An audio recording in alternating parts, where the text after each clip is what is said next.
Going in 3, 2, 1. Hello and welcome to PFF Fantasy Football Podcast, NFL Draft Day 2 edition. I'm your host, Ian Hartitz, joined, as always, PFF connoisseur, rockstar legend, whatever the hell you want to call him, Dwayne The Rock McFarland. Dwayne, it's happy midnight. It's now actually Saturday. Long night, a lot of stuff going on. It was a hectic day one, but we're better people for it. Let's talk some ball, man. Yeah, dude. Always. Look, we got some landing spots today. Not as good, like talent profiles went down a little bit, but like we got a few people that landed in spots that were like, oh, okay, like they actually could have a good quarterback. So I'm excited. We got a couple of those, man. I will say once again, I feel like more picks than not, like we're getting net negatives kind of from a fantasy semblance of thing. Like I don't want to just be the, negative Nelly in the group here, Dwayne, but man, some of the running back and wide receiver landing spots, especially the running back ones, man, I was hoping for a lot better. Yeah. I think overall across the whole class, like we were hoping for better spots, but this is how it goes. We see this every few years. Some years we get more lucky than others. I think yesterday in round one, with just everybody pushing the receivers up the board, like the teams were at the end of the first round, they're like, well, screw it, we're not taking a receiver now. They just didn't force it, So the dynamics of the way that the draft played out, like from kind of a macro level, obviously impacted things. But we got a few goodies to get into tonight.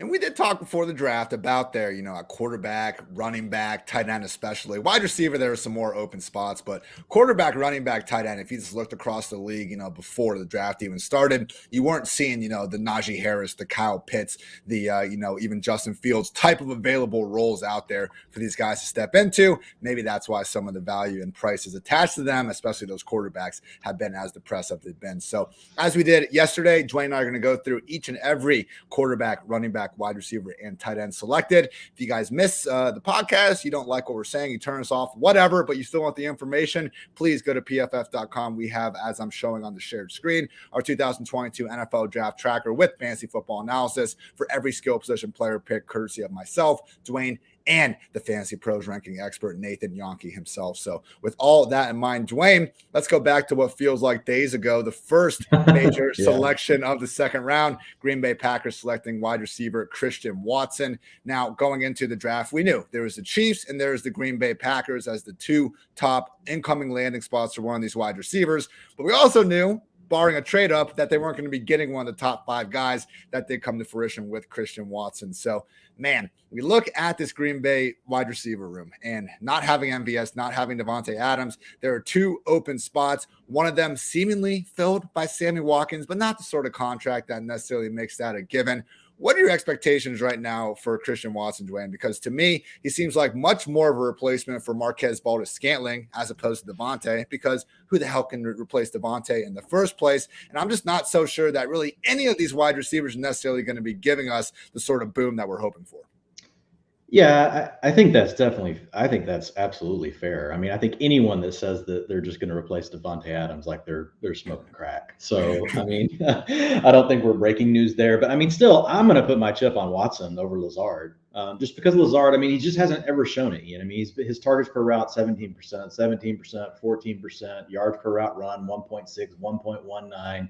Just, and he's been in the league long enough. And he's had a chance to be Aaron Rodgers' number 2 already. So my thought is I'd rather place a chip on a player like Christian Watson. We do, he played in a smaller conference. He's an older guy coming out. So, I mean, I think there are definitely some things with his profile, that we don't love, but we talked about it earlier, whenever you're coming from a small program, a lot of times these guys are older because, they're not really getting encouraged by agents or teams to come out early because teams don't know who they are. So we see this happen from time to time. And so Christian Watson, he'll be 23.3, which is going to be like, he's not in the same realm, right, as the Drake Londons, the 21-1, the Jamison Williams will be 21. I thought you were going to go the other way and talk about the Bears' new wide receiver. No, we're not. No, we're going to save that one. We're going to save that one because we're going to have a freaking rant on the Bears. But anyway, so he's older, but that's the main thing that people are upset with. But I mean, the early, second round pick, the draft capital matters. We put everything in. I know, Ian, we have a supermodel, that we like to talk to. Nobody else can talk to her, only you and me, but she models everything for us. And she still likes Christian Watson, number 34 pick overall. The best, dominator for Watson, 35%, Breakout age was 22.3. Again, a little bit later, than some of these other guys, kind of a red flag, but still 2.95 yards per route run is second best. That's for career. So that's for his career in college. And I know competition is lesser, so once you adjust it, it's going to push him down a little bit, but still, that's really good. 26% targets, explosive target rate. The average in the NCAA is 22%, so he's above the 75th percentile in that. So, he just has a lot of good things that score well, and he gets Aaron Rodgers. So, to me, early second round pick. He's a little older, but there's enough things to like. I'm going to put a chip on him over Allen Lazard. And it'll be interesting to see what ADP does, with him. But my guess is he'll settle in somewhere for redraft, around round 11 or 12. What do you think? I think that's fair. And I think a common theme we're going to have for these second and third round wide receivers is exactly what you're saying. We're going to put a chip on them over guys that we already know are pretty mediocre. Not hating on Lazard or MVS. They were the clear cut number 2, number 3 in Green Bay behind Devontae. But if you look at the last 4 years, Lazard's best finish in PPR scoring was the wide receiver 47. MVS never finished higher than the wide receiver 56. So from that standpoint, I do think we need to keep expectations in check, but we no longer have a top 3 producing wide receiver in Davante Adams in the offense. What I think we're going to see out of Green Bay, Dwayne, is so interesting because we have the 2-time reigning MVP there at quarterback, but I'm not sure if there's going to be a single wide receiver with an ADP in the top 36, top 48, maybe, man, Watkins, Watson, and you would think Lazard are going to be in 3 wide receiver sets. Maybe we see Cobb, Amari Rodgers getting involved, and we see some rotational pieces. But usually, the sort of teams that don't have any wide receivers in the top 36 have a terrible quarterback, and there's so many parties involved that we can't figure it out. I think we can kind of reasonably expect Watson and Watkins to potentially rise to the top of this passing game.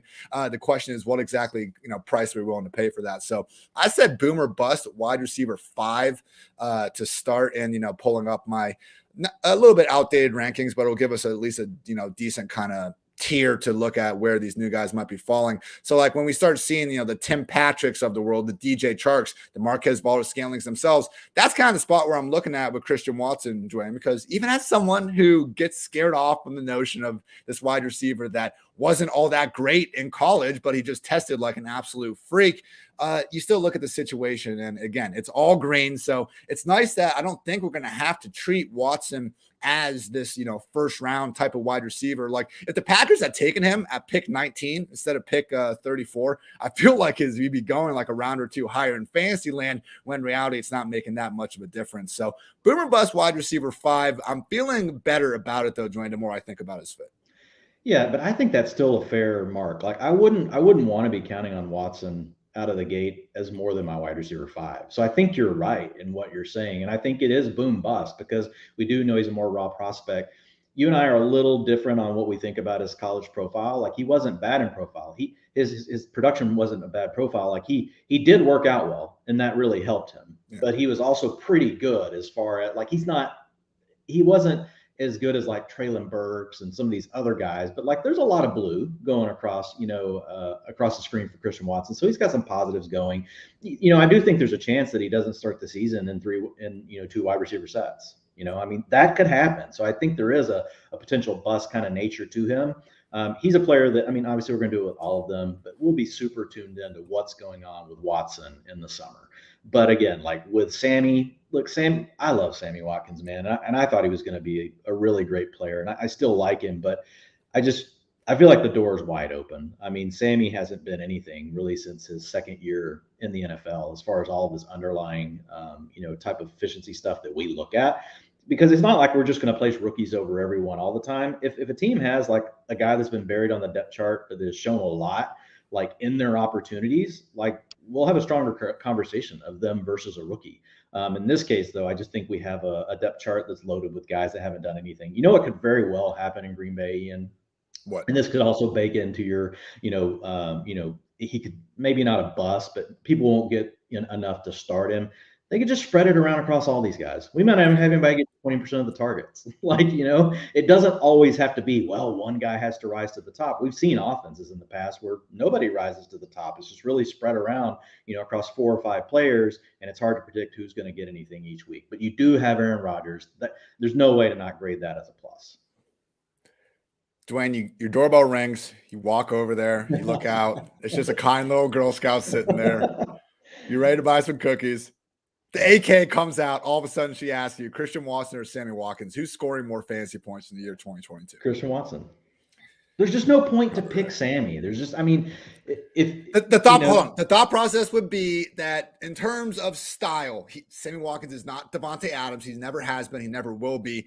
You could call Watkins probably the more plausible replacement for Adams in the offense and Watson for MVS. That's my only thought. Yeah, I mean, I think you could make that argument. Yeah, I mean, I've had a couple of these already, so maybe that's no. I mean, I get it. Look, I mean, I would love for Sammy Watkins to have a huge season. I just feel like I've seen enough. I'm just going to be like, yeah, give me Watson. It's one of those things though, where Watson and Watkins, they're going to be wide receiver 5, 6s. So, okay, if nothing happens, like you said, we're going to burn an 11th, 12th round pick on someone that could take off as Aaron Rodgers' top wide receiver. A lot of interesting questions to ask in this Packers passing game for sure. Did have our first running back go off the board. Pick 36, New York Jets selected running back Breece Hall. I don't love this landing spot, Dwayne. It's not the worst thing in the world, but I guess I'm confident enough in what Michael Carter was able to do as a rookie to think that this is going to be a 2-back committee. But the Jets, I will say, when we were listing the 5, 6, 7 teams before the draft for the best landing spots, I think they were in there because, let's face it, Carter does have the 4th round draft capital. It's just, I think it goes back to my original statement where I guess nobody was going to necessarily have, the Najee Harris role just open up for them this year. So from that standpoint, I don't hate it. The overall offensive upside is not great. But as we say, Dwayne, we don't like 3-back committees, but we're also not getting workhorses that much in the year 2022. We can live with 2-back committees. At worst, it does look like Breece Hall will be the 1A in a 2-back committee with the Jets, and maybe he just takes the whole damn thing over. Yeah, and to your point, real quick on Carter, like we both love him as a player. Like what he did, to use one of your phrases, Ian, he was borderline erotic what he did in the receiving game last year. I mean, his 0.23 targets per route run, his 1.48 yards per route run as a running back is freaking nuts. Like that's nearly Alvin Kamara level, a little under Christian McCaffrey, but he definitely flashed really big in the receiving game. So I actually did the Hall write-up, for our tracker, and I felt, pretty compelled at the bottom, like basically say, here's a best case and here's a worst case for what you're going to get with Breece Hall. Best case, he has an every down skill set and they let him use it. And they kind of really make Breece, more the 65% guy across all situations, short down and distance, early down, long down and distance, 2-minute offense. And they really just let Carter come in and spell him like every 4th drive. And then you end up with like the 65-35, 60-40 kind of split, a little better than what we saw with Javonte Williams last year with Melvin Gordon. What you don't want to see, though, what would be bad is if the Jets are like, and this is the trapdoor floor, right? Matt Waldman always uses that phrase. I just love it. It's like the trapdoor floor, like the thing nobody sees, and all of a sudden you're like, shit, I'm running back, 35. Like, how'd that happen? And I think it would be if they use Breece Hall on early downs and they say, Michael Carter, you were a badass last year on passing downs. We're going to keep you in that role. Breece Hall, you're our Jamal Williams. Michael Carter, you're DeAndre Swift. That's worst case. Yeah, and because the reason it would suck is the Jets are projected to win 5.5 games. They're going to trail all the damn time. You're going to want the Swift role. At that point, Carter, would probably have just as much value, as Breece Hall. So I'm going to draft both of these players. I know you have a really good question coming up. I was looking at it, before trying to be like, where would I slot, Breece Hall in this list that you're about to talk about? Let's ask it. So we have this list of all these rookie running backs. I took it the last 5 years. Rookie running backs, who has had the most touches? 4 of them managed over 300. Najee Harris, Saquon Barkley, Kareem Hunt. My God, Hunt was so good in those Kansas City years. Leonard Fournette. We still had some other guys, with a lot. Overall, we had, 18 running backs, as I'm trying to dodge my camera, 18 running backs over 200 touches. Off first glance, Dwayne, Breece Hall, I would kind of put him in right around Josh Jacobs and Javonte Williams. Maybe that's a little bit too enthusiastic about it. I don't think he has a 300 touch upside. But... That's right where I would put him. Okay. I think David Montgomery kind of is where it starts to top out. James Robinson had a very unique situation work out for him. But I think right in that range of where JT, David Montgomery, and that can still be good. And I think his floor is honestly probably down around, that Antonio Gibson mark, Alvin Kamara, like around the 200. Like my guess is he's going to be between 200, 275, somewhere right in that range, which is going to be really good. It's just a matter of how does he get, his snaps. If he can be out there in all the situations like we talked about, and he can't be scripted out in bad games, I think we'll like Breece Hall. Breece Hall or Aaron Jones? I'm going to go ahead and take Breece Hall in that. Breece Hall or Nick Chubb? Man, I think I'm going to take Breece Hall just because of the receiving upside. Again, this is something we're going to track through the summer, but right now, if I had to do it today, I am taking Breece Hall. All right. Careful in a PPR. In a PPR. Yeah. Standard, I will go Nick Chubb. How about that? Careful on this one, because I know our Cincy faithful likes to, support their man, and all credit to them for doing so. Breece Hall or Joe Mixon? No, I'll stick with Joe Mixon. Okay. All right. Yeah. So we're looking at legit upside RB2. Too far. All right. I shouldn't have even put it out there. That's my bad. I apologize, Bengals Nation. Looking at legit upside RB2. Mm-hmm. Good thing for Hall. Sorry. The landing spot as far as the running scheme is really good. Because like the more I dug into Breece Hall, there were actually some little red flags. Like when he plays inside zone. Here, I'll share something. I can pull it up. Did you put it in an article? I don't think so. Okay. It's your Breece Hall, Kenneth Walker one, right? Yeah. No, not that one.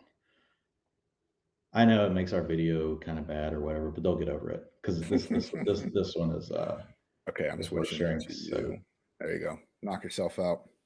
Okay, hang on.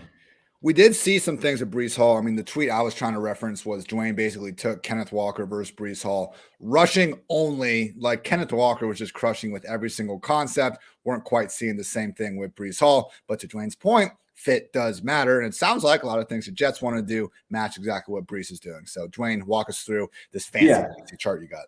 Yeah, so with Breece Hall, and again, like we don't want to overweight things like the way a player fit in college, because I mean they can grow. These guys come in the league, they're asked to do different things. Some of them can do it, some of them can't. But we it's always better if we know that they've shown they can do it. And so whenever you look at the Jets, one of the main things they like to do is run outside zone. If you look at Breece Hall, like I was a little worried, like inside zone, like if you landed with a team like Philly. Or some of these other teams, that have been linked to potentially looking at a running back, his yards per, so his yards after contact, 2.1, missed tackles forced per rush attempt, 21%, explosive rush plays, only 8%. But when you get him in outside zone, like that's really where he shines. So, this area right here. So 4.1 yards after contact, missed tackles forced, 36%, and his explosive rush rate jumps from 8% up to 21%. Again, like you mentioned, he's not as good of a rusher, just outright as Kenneth Walker. But we've already talked about his passing profile. But then whenever you look at him in power, like he wasn't quite as good, but he was okay. You just really wanted to avoid a team that was super heavy in this inside zone concept. And the great thing for him, where he landed with the Jets, actually, I think it's 39% of the time last year they ran outside zone. It was by far their number one rush concept. So it's a good landing spot for Hall. So he's gonna fit into a rushing scheme that's really modeled after Kyle Shanahan's offense in San Francisco. He can really play well in that. And so he's going to have upside from that. And then it's just a matter of, can he stay on the field at least for like 60 to 70% of the passing downs? If he does that, even in an offense that's not as good, like he's going to be a top 12 RB.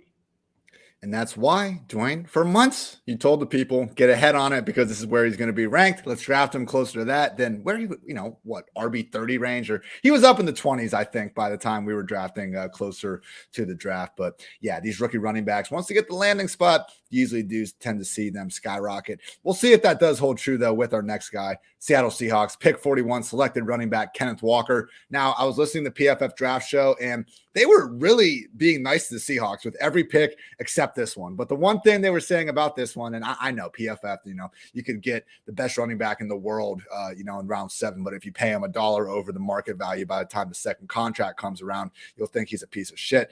Anyway, with Kenneth Walker, the one thing we brought up was that the guy's great to watch with the ball in his hands. Dwayne, you've been beating this drum, for weeks now. I think, maybe after we're done here tonight, you might just watch some Kenneth Walker film before going to bed. I feel like it puts you in a peaceful mindset. I don't blame glass of milk, some Kenneth Walker film. It's just exactly what the doctor orders sometimes. I feel like this is arguably terrible, though. I mean, come on, man. Rachaad Penny should have the first crack at this. Pete Carroll told us that. It's only a 1 year, $5.75 million deal. I know injury-prone Twitter is going to be telling us that Penny's not even going to play more than a game anyway. We don't know what's going on with Chris Carson, though. Most recent report was from the Seattle Times. Bob Condato reported the Seahawks, quote, remain unclear if when Carson will return from the neck injury.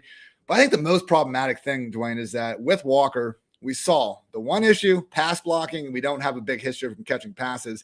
There were times last year where the Seahawks legitimately used each of Alex Collins, Travis Homer, Rachaad Penny, and DJ Dallas in a single game together. So I wouldn't put it out of the question for even if, let's say best case scenario, and I don't mean best case, but if Chris Carson is unable to play football again, now we would have Rachaad Penny and Kenneth Walker here. I think one of Homer or Dallas could legitimately still carve out another role and make this a three-back committee. And let's not forget, the offense is freaking terrible, man. So Breece Hall, I hear you. I think he has a great chance of taking over that Jets backfield. Worst case, though, his floor is so much higher than Walker's worst case. Walker's worst case is what happened to Rachaad Penny when he's a highly drafted rookie and he doesn't play because the Seahawks just play the running back they feel like is better. It's a lot of downside to Walker, and we just don't really have that ceiling for targets we're looking for. Yeah, I mean, technically, Rachaad Penny is going pick 84 right now before what happened today, and Breece Hall is dealing with a back that was going at pick 66. So, I mean, we could argue that Breece Hall is actually facing a little tougher competition, but we also know that Breece Hall has been an every down back in college. And so I think that's where it becomes challenging. One, what you just said, we know that the Seahawks are very willing to use three backs, and it's not new. I remember the days, dude, of freaking Chris Carson when he was a 7th-round pick, playing with Rachaad Penny and Mike Davis also getting on the field. Right. This isn't, it's not new that we're seeing them use three backs. So I think it's plausible that we see three backs again. And if Chris Carson is healthy, it will probably be Kenneth Walker. It will be Chris Carson. And you can see Rachaad Penny back in the day used to play the passing down role. So, I mean, they move these guys all around. And then whenever you tack on top of it, the fact that, this is a team that ran in regulation, so excluding overtime, 55 plays a game last year. I mean, that's absurd. The Bills ran 2 more complete NFL games worth of plays than the freaking Seahawks. Every time we talked on Sunday night to review the games, this was the one stat that just week after week pissed you off. And I mean, think about that. Really, in fantasy, and it's a full season, but in fantasy still, Josh Allen almost played 2 more games for your fantasy team than Russell Wilson got to play, even if Russell Wilson had got to play the whole season. Right. That's a lot, man. That's a freaking lot in fantasy football. So that's the killer. And I don't think they can be that bad again, Ian. I'm thinking, though, we projected them still as the worst team. We put them at 59 projected team plays. It's only one below what we have the Jets at. But I know that our confidence in that one is probably a little shaky because I feel like we think there's a chance Zach Wilson takes a step forward. The Jets get a little better. I don't think we have that sort of sentiment about the Seahawks. I think the sentiment is, wow, how far are they going to go down before they start to rebound? And I think, there's a good chance that won't be until they move on from their coach and they just make a lot of changes. So yeah, with Kenneth Walker, love the player. I'm still going to be the first running back I'm going to draft right off the Seahawks. And I was about to say, we got to go Walker over Penny. Yeah. How many times do we need to learn the lesson? Yeah. And I think we'll see where he settles in, but my guess is, this is just a guess, 8th and 9th round in redraft is where he'll go. Penny's going in the 8th round right now. So my guess is that Walker will move into Penny's spot. Penny will probably fall down to round 12. So if you still like Penny, in the 12th, 13th round, that's fine. You can still take a stab on him. And Carson's free. Carson's free right now. So, I mean, if you are a believer in, I think it's going to be a committee, I'll just take the last one, well, then Carson's your player. And the cool thing about him is if you completely whiff on it, it won't matter. You're going to be taking, if you're not playing in a deep league, he's not going to be drafted, period. He's just going to be a free agent. We'll learn more as the season gets close. But right now, if you're drafting in an FFPC draft, a 20-round best ball slim, you're getting him you're probably going to get him around 20 now. He was already going in around 16, 17. Let's talk about where exactly we're kind of looking at ranking him, because I was more sometimes I think I see a spot or a new location. I'm like, okay, RB3, but then you start actually going running back by running back. And it's actually, he's, a little better off. Maybe now is giving him credit for. And I'm kind of seeing that now to an extent. Like Dave Montgomery, J.K. Dobbins, ingrained starters. We know that they're, good football players and what they can bring to the table. I'm taking those guys over Kenneth Walker. But once we get this next range, Dwayne, guys like Devin Singletary, Michael Carter, Josh Jacobs, Clyde Edwards-Helaire, Miles Sanders, Cordero Patterson, Kareem Hunt. That's, I think, the range that Kenneth Walker fits in. So if you want to put him in your top 24, I think you can squeeze him in there at the end, probably feeling a little safer if you can get him a couple picks after that. High-end RB3 is where he deserves to be. If you're going to take him as your RB2, and look, we've talked about this, and we'll come back and revisit that, actual fantasy draft strategy here in a few weeks. But if you look at, taking him as your RB2, you need to be in a position where in that range of the draft, you're going to take like 2 or 3 of these guys, right? You're going to grab Pollard, you're going to grab, Kenneth Walker, you're going to grab, which Kenneth Walker had moved up to round 6, so who knows? He could still stay higher up, right? Than where he was he started off around 8, he got up to like round 6. So, I mean, how sometimes when these guys ADPs move up, they don't always slide as far as we think, but I would think he ends up being a 7th, 8th round pick. So we'll have to see where it goes. But I think with Michael Carter, obviously, and with Devin Singletary, we got other things to talk about with those 2 players. But I agree. I think high-end RB3, if you want to measure RB2, that's fine, but you need to take multiple guys in that range. Shout out Cole Bailey. I appreciate all you guys in the comments asking who's left for day 3. One, just reminder, we're not going to go through everyone that gets drafted and who is available on day 3. So sorry for that. But the fact that these running backs, the remaining running backs, haven't been drafted in the first 3 rounds is a massive red flag for what we should be expecting them to achieve in 2022 specifically, because rookies at every single position, quarterback, running back, wide receiver, tight end, over the last 10 years, 80% or more of them have been drafted inside the first 3 rounds. So Dwayne, you mentioned before, like James Robinson, that being a unique situation. Like, it kills me when I see on Twitter people like, oh, this guy is this year's James Robinson. You should be saying this guy is going to be this decade's James Robinson, because stuff like that is so rare. And I know it sticks out in our mind because it only happened a few years ago, but just realize back is truly against the wall historically if your name has not already been called in the NFL draft. That's why we're focusing much more on these guys. And I will say, like, the backs, are much more likely to end up being irrelevant just via injury, right, than the receivers. Yeah. The receivers that are taken after day 3, like in their rookie year, like it's really hard. Yeah, for the backs, for the backs, injuries open the door, right? So it is nice to have a little bit of background on them, And if we have time at the end of the show, we can run through some really, really quick, do like a quick hitter. But I agree with you. For the most part, if we're thinking of it like starting the season, this player is going to have value or not, you're still depending on an injury for a lot of these guys that are going to go after today.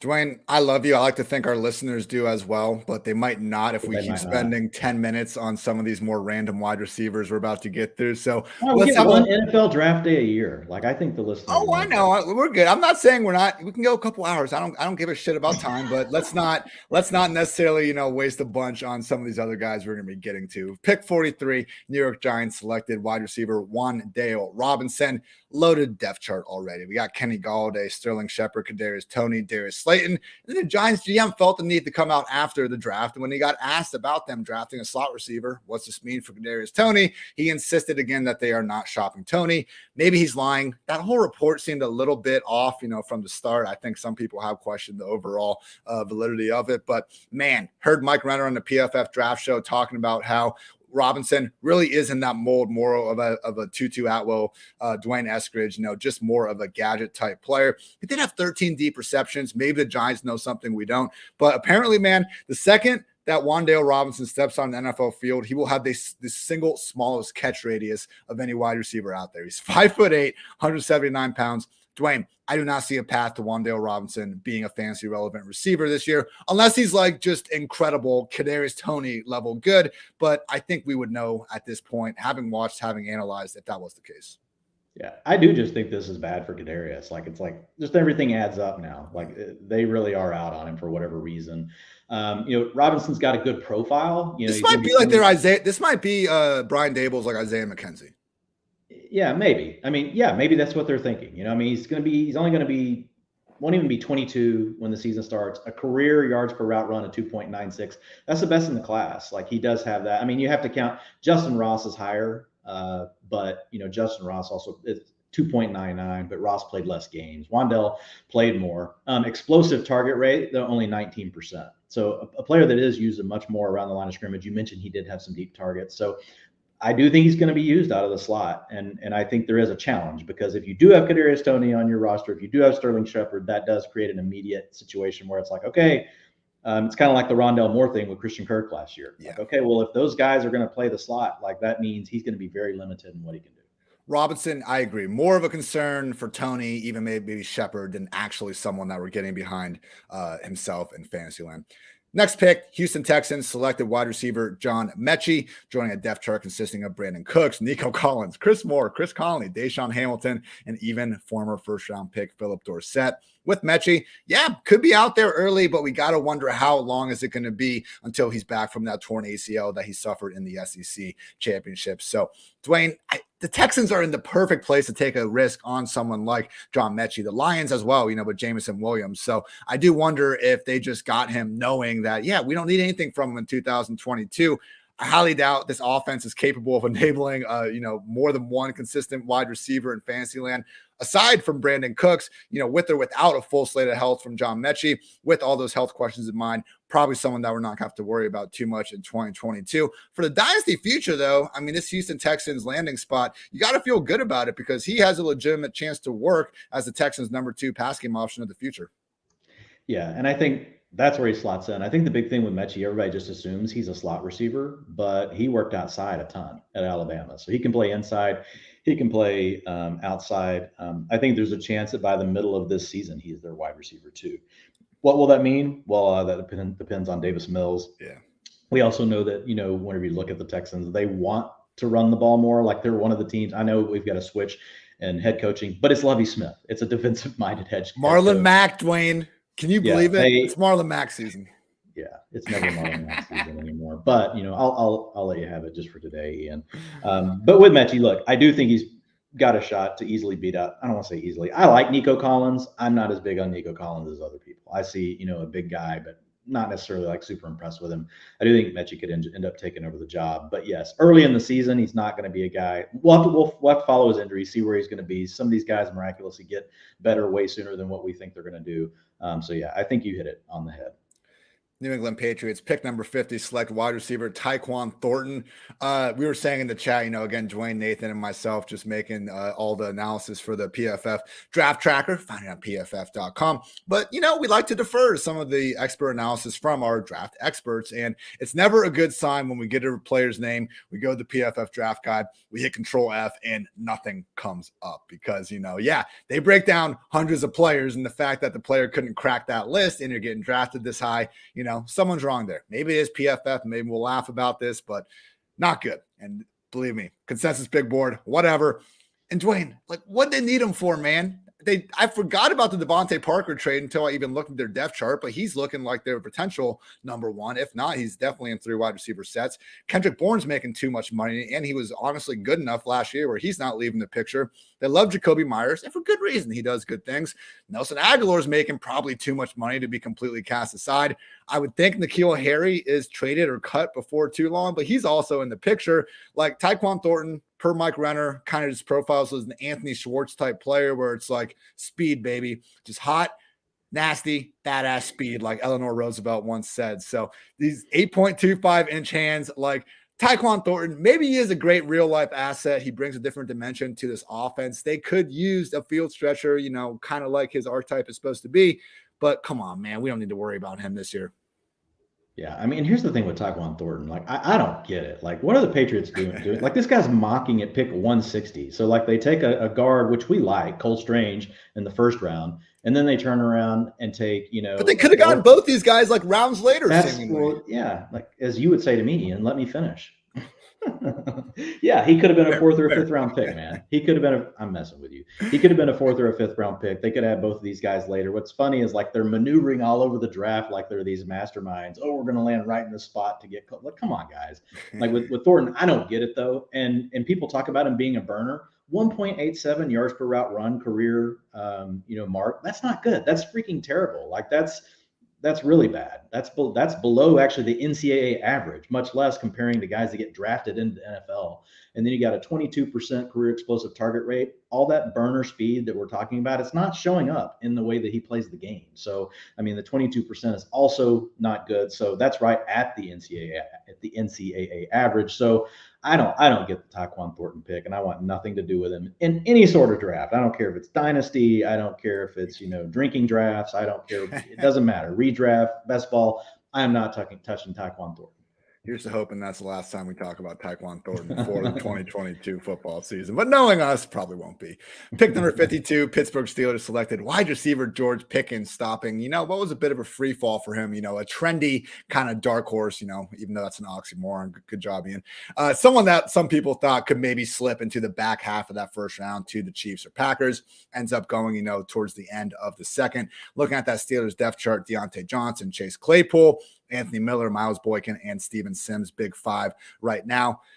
My first question with this, Dwayne, is where does Pickens fit in exactly? Because each of Deontay, Claypool, and Pickens have really been career outside wide receivers. I think Deontay, T.Y. Hilton for years, like people just thought he was a slot receiver because he was short and he played some slot, but he was a mostly outside wide receiver. I think there might be a little bit of that idea with Deontay Johnson as well because of how low his average target depth usually is, all the screens and stuff that gets around the line of scrimmage. But he's never played more than 100 snaps in the slot in a season. Like Claypool has had more slot reps than Deontay over the years. I really don't think Anthony Miller is, going to be getting that job, but they needed to replace Juju and Ray McLeod, who was legitimately their starting slot receiver when Juju was out last year. Pickens, I don't think is that guy. Is there a chance Claypool is on the way out or something, man? Like, this is not good for Chase Claypool. That's my point, because Pickens' skill set really seems to overlap with what they're already asking Claypool to do. Yeah, and I still like Claypool too. I think we're probably overthinking it. I think the Steelers like to draft receivers, and they continue to do so. And guess what? They're usually pretty good at it. So yeah. I think, it's a situation where the biggest issue is we're going to have Mitchell Trubisky or Kenny Pickett under center. Right. And look, I know people are like, well, wow, it was Big Ben last year. I mean, can it really be that big of a downgrade? Well, I think by moving to these quarterbacks, we're going to see them. They're not going to throw the ball as much. And so you're probably going to see more under center stuff. You got Matt Canada running the offense, going to be a lot, probably going to run the ball more. Maybe they can be more efficient, but I just worry, are there going to be enough balls to go around with potentially mediocre to bad quarterback play being spread across all three, of these players? I do think that will be your three wide receiver set because I think it's clearly going to be the best three players that we're going to see on the Steelers. The thing I would say about Pickens, I do like him for rookie drafts. I like him for dynasty. You may have to wait a little bit, but I mean, Deontay is also one of these receivers, Ian, that he's going into that year 5, and these teams don't want to pay these receivers these $20-25 million contracts. They're just not down for it. So I say not all of them. Like, seems like the league's kind of split. Half the teams want to trade for those kind of guys. The other half is kind of like, well, here, we'll unload this because we don't want to spend this money in this area. So there's a chance that Deontay Johnson, is going to end up coming up. He's going to want this, deal, and they're not going to want to give it to him. And then you could be looking at it being Pickens and Chase Claypool. The thing I'll say about Pickens, man, like, injuries just derailed his career. Like, he broke out early. Things were looking really good.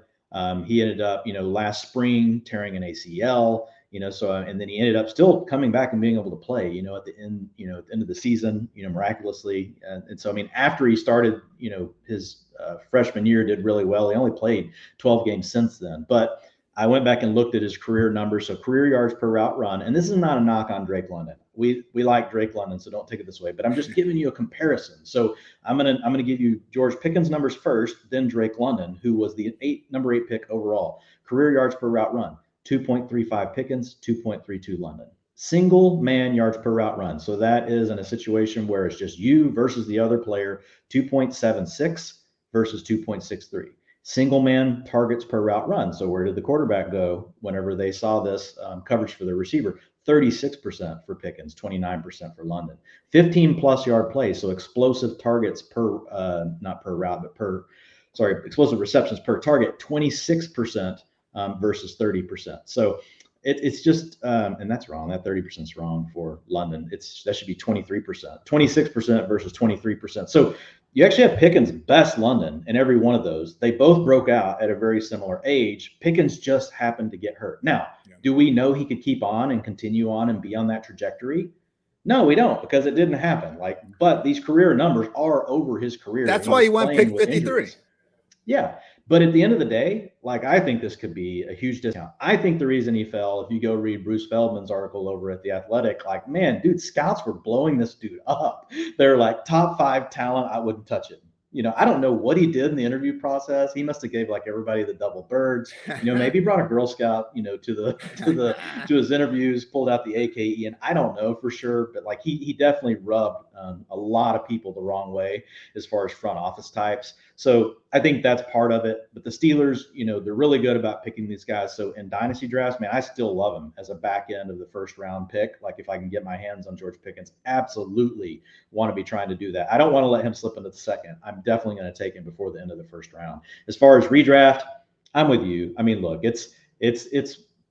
he has the upside if the quarterback could go. If the quarterback can make things go, right? We could be talking about a wide receiver 4, but most likely this is a wide receiver 5 with contingent upside if something happens to one of the other guys. It's probably going to be a more run-heavy offense. And Najee and Freiermuth are some of the more involved pass game options at their position in the NFL. What you said, though, about the Steelers maybe moving on from Deontay, come on, everyone. Look at the last few months. I think we're seeing that teams are not wanting to pony up necessarily these game-changing contracts for these wide receivers on their second deals. And Deontay will be an unrestricted free agent after next season. Look, Dwayne, I'm not a GM, probably never will be. I don't know if Deontay is someone that I'd be willing to sign up. It's in your range of outcomes. It's in your range of outcomes. You could still be a GM. I like chilling too much, That's just how it goes. You say that, dude. You grind your ass off. If there was an organization that could just bet on themselves drafting another great wide receiver, because I saw your tweet earlier today, Dwayne. I thought you hit the nail on the head in terms of wide receivers are not as replaceable as running backs. And if teams are going to start acting like they are, we're going to see some problematic shit going down. If the Steelers want to think that, though, they maybe are the one organization that can get away with it. Over the past 20 years, Antonio Brown, Emmanuel Sanders, Mike Wallace, Antonio Holmes, Juju, Martavis Bryant, Claypool, Deontay Johnson, Antoine Randall L., Plaxico Burress. And out of that group, Claypool was the highest one picked. So they weren't even spamming first-round picks. The Lions, spent 3 first-round picks in a row on wide receivers. I think the Eagles got pretty damn close too. There's been a couple teams that have done that. None of them can attest to having this sort of game-changing talent. So credit to the Steelers for developing one great wide receiver after another. We will see if Pickens will be that guy, pal. Don't think it'll be in 2022. Imagine the Steelers room when the Patriots make their receiver picks. Do you think they're just all rolling around on the floor going, what the fuck? Absolutely. Yeah, they just took Tyquan Thornton. What? It's almost like the Sean McVay thing with Cole Strange. And he wasn't trying to be a prick, but it was kind of, we thought he was there at 100 and we wasted our time watching him. Pick number 53, Indianapolis Colts select wide receiver Alec Pierce, adding to their depth chart. Very thin. We knew they were going to add a wide receiver, just weren't exactly sure when. Michael Pittman, Paris Campbell, Ashton Dulin, and Kiki Kuti. Thinking Pierce is going to slide into that kind of same wide receiver 5, wide receiver 6 range. Guys that we aren't really going to be overly invested in. Maybe you take a shot on him in the double-digit rounds, just not someone that is probably going to carve out a number 1, even number 2 pass game role in this offense. What I'm interested in, Dwayne, is how the Colts view him, because Paris Campbell, when he came out of Ohio State, the big knock on him was that he wasn't this downfield vertical threat. I think only one of his career touchdowns had come on a pass thrown at least 20 yards downfield. It was the Dwayne Haskins, RIP, just pop passes to Paris Campbell, making a ton of plays. He was a high school running back. But when he got to the Colts, they were adamant from day one that Paris Campbell was more than that, and they viewed him as a complete number 1 wide receiver. I'll be keeping a sharp eye out on everything, but mostly on what Frank Reich is saying about Alec Pierce, because from our PFF draft guide, a vertical tree specialist, 6'3", though, 211 pounds, had 13 deep receptions, but Mike Renner noted that goes, slants, and posts were 63% of his receiving yards.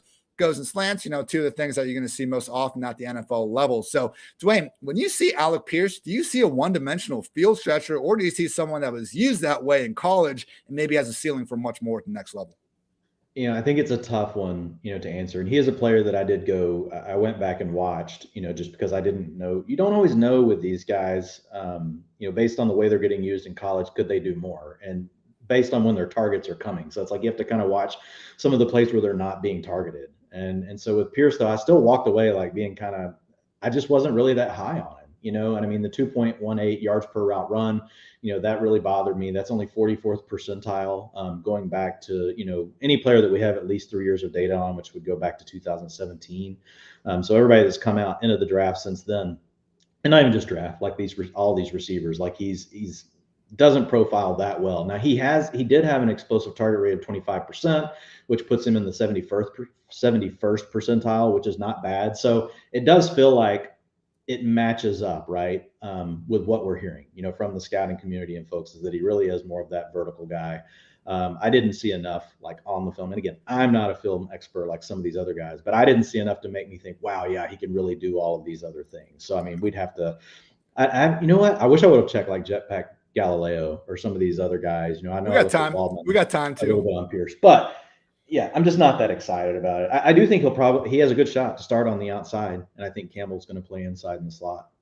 That's fair. I do wonder, could we see, he's got better draft capital, but like we saw this last year with Josh Palmer, for example, came into the Chargers, 3rd round pick. We all kind of, I think, thought he might be starting there from day one, but we overlooked Jalen Guyton, who not spectacular, but an incumbent starter, someone that they relied on. I do wonder if Ashton Dulin could be that guy for the Colts where, yeah, it looks like Alec Pierce, probably their hopeful long-term replacement for T.Y. Hilton as their field stretcher. I know T.Y. was way more than that throughout his career, but just in the Michael Pittman kind of era of this wide receiver room, that's how they were using Hilton. So yeah, Campbell probably more so in the slot, and that suits him better. I would still probably say, Dwayne, God forbid the injury gods just give us one good year of Paris Campbell. I would probably still expect Michael Pittman and Paris Campbell to lead the way in this passing game. But hey, maybe Pierce has a sort of, fantasy-friendly deep ball targets to actually win out over Campbell.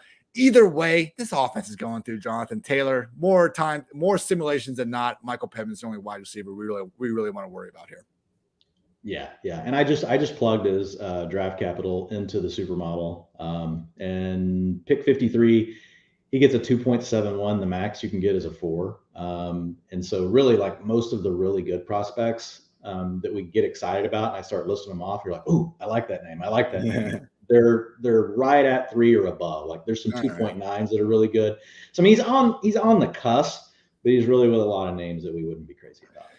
Unfortunately, just really expecting, as you can see, projected drop back percentage this Colts offense to again be awfully run heavy. Matt Ryan's an upgrade from Carson Wentz. We know that, but volume is volume. Probably not going to be a lot of it for Alec Pierce in 2022. Exciting pick time. 54, Kansas City Chiefs wide receiver Skyy Moore, someone that PFF had as a top 30 selection on the big board. Kansas City Chiefs, man, one pick after another. We all know resident mathematician at PFF, Eric Eager, loves his Chiefs. I think he's always talking to people, surrounding that organization, maybe in there. And one picked after another, the Chiefs were like taking just the best remaining player on the PFF big board. So makes you wonder, Dwayne, what exactly they're looking at there on the web browser. Maybe we can get a hacker on that. But anyway, with Skyy Moore enters a depth chart. MVS, Juju Smith-Schuster, Mecole Hardman, Josh Gordon. It's unclear if you need to have a hyphen in your name to start in Kansas City. Certainly seems to help, but I think Skyy Moore should be able to overcome that. The question, Dwayne, how much can we expect from Skyy Moore? A lot of things we talked about with Christian Watson and this Packers and Chiefs offense, we've come back to a similar, all right, the most, if we had to guess in Kansas City, how many wide receivers are going to clear 1,000 yards? I would probably say 0. I think Travis Kelce will. But if I had to go with the rest of these guys, man, we could legitimately see more of a 4 wide receiver rotation between MVS, Juju, and Mecole Hardman. Skyy Moore is not going to be just a slot receiver. The Chiefs have never used just a single, at least in the last Mahomes era. They've always rotated these guys all over the field. Usually Tyreek was their starting slot, but even then it was like a 40% slot rate and then just splitting time on the other sides.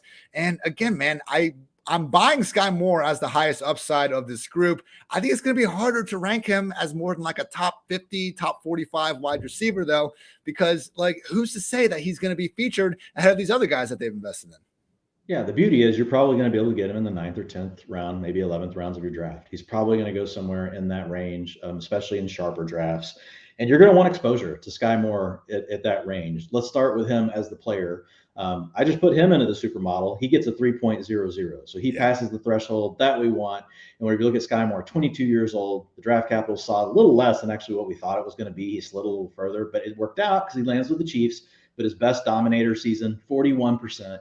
Career yards per route run, 2.92. So these are all dark blue. I think you're going to pull it up here. And then when you look at his landing spot, you got the team's highest ADP is a 66, which we know is Juju Smith-Schuster. Obviously, you have Travis Kelce going earlier than that. He's the number one tight end off the board. But there's not as much competition at wide receiver, even based on ADP and what people think. If you look at the team projected plays, going to be in the top 5. Look at the drop back rate, top 5, and it's the number 2 QB off the board as far as ADP goes. So like he lights up the board blue more than anybody on our board right now. So yeah, I absolutely love Skyy Moore for 2022. Doesn't mean he's the number 1 dynasty prospect, but I think it does make him potentially, the biggest surprise, for the season. So we've talked about Skyy Moore, talked about his situation, but now let's just talk about Juju real quick. Juju Smith-Schuster has been on a complete downhill slide since his breakout season in 2018, where he had a 2.08 yards per route run. Next season drops to 1.49. Next year, 1.29. Last year, only played 5 games, 0.88 yards per route run. And then if you look at his targets per route run, same thing, 24%, down to 18% and 19%, and then down to 17%. He has not looked like the same player the last 2 years. Like exactly. all those stats and with your own damn eyes. And with your own damn eyes, which is why he got nothing in the market. 2 years in a row, the market was dry for Juju Smith-Schuster. So I get it. Juju is only going to be 26 years old in the season. He'll only be 25.8 when the season starts. He's still a young player, but I think people are holding on to that a little bit too much. I don't really want. I'll get some exposure to Juju because he is on the Chiefs. If he sticks around where he's going, my guess he's going to slip a little bit with Skyy Moore getting drafted to that team. But Skyy Moore is the player I'd rather make the bet on. Like when you look at Marquise Valdes-Scantling, I'm not going to pull up and give you guys all his data, but it's very similar. And he's already played with Aaron Rodgers. He's already had a chance to be the number 2.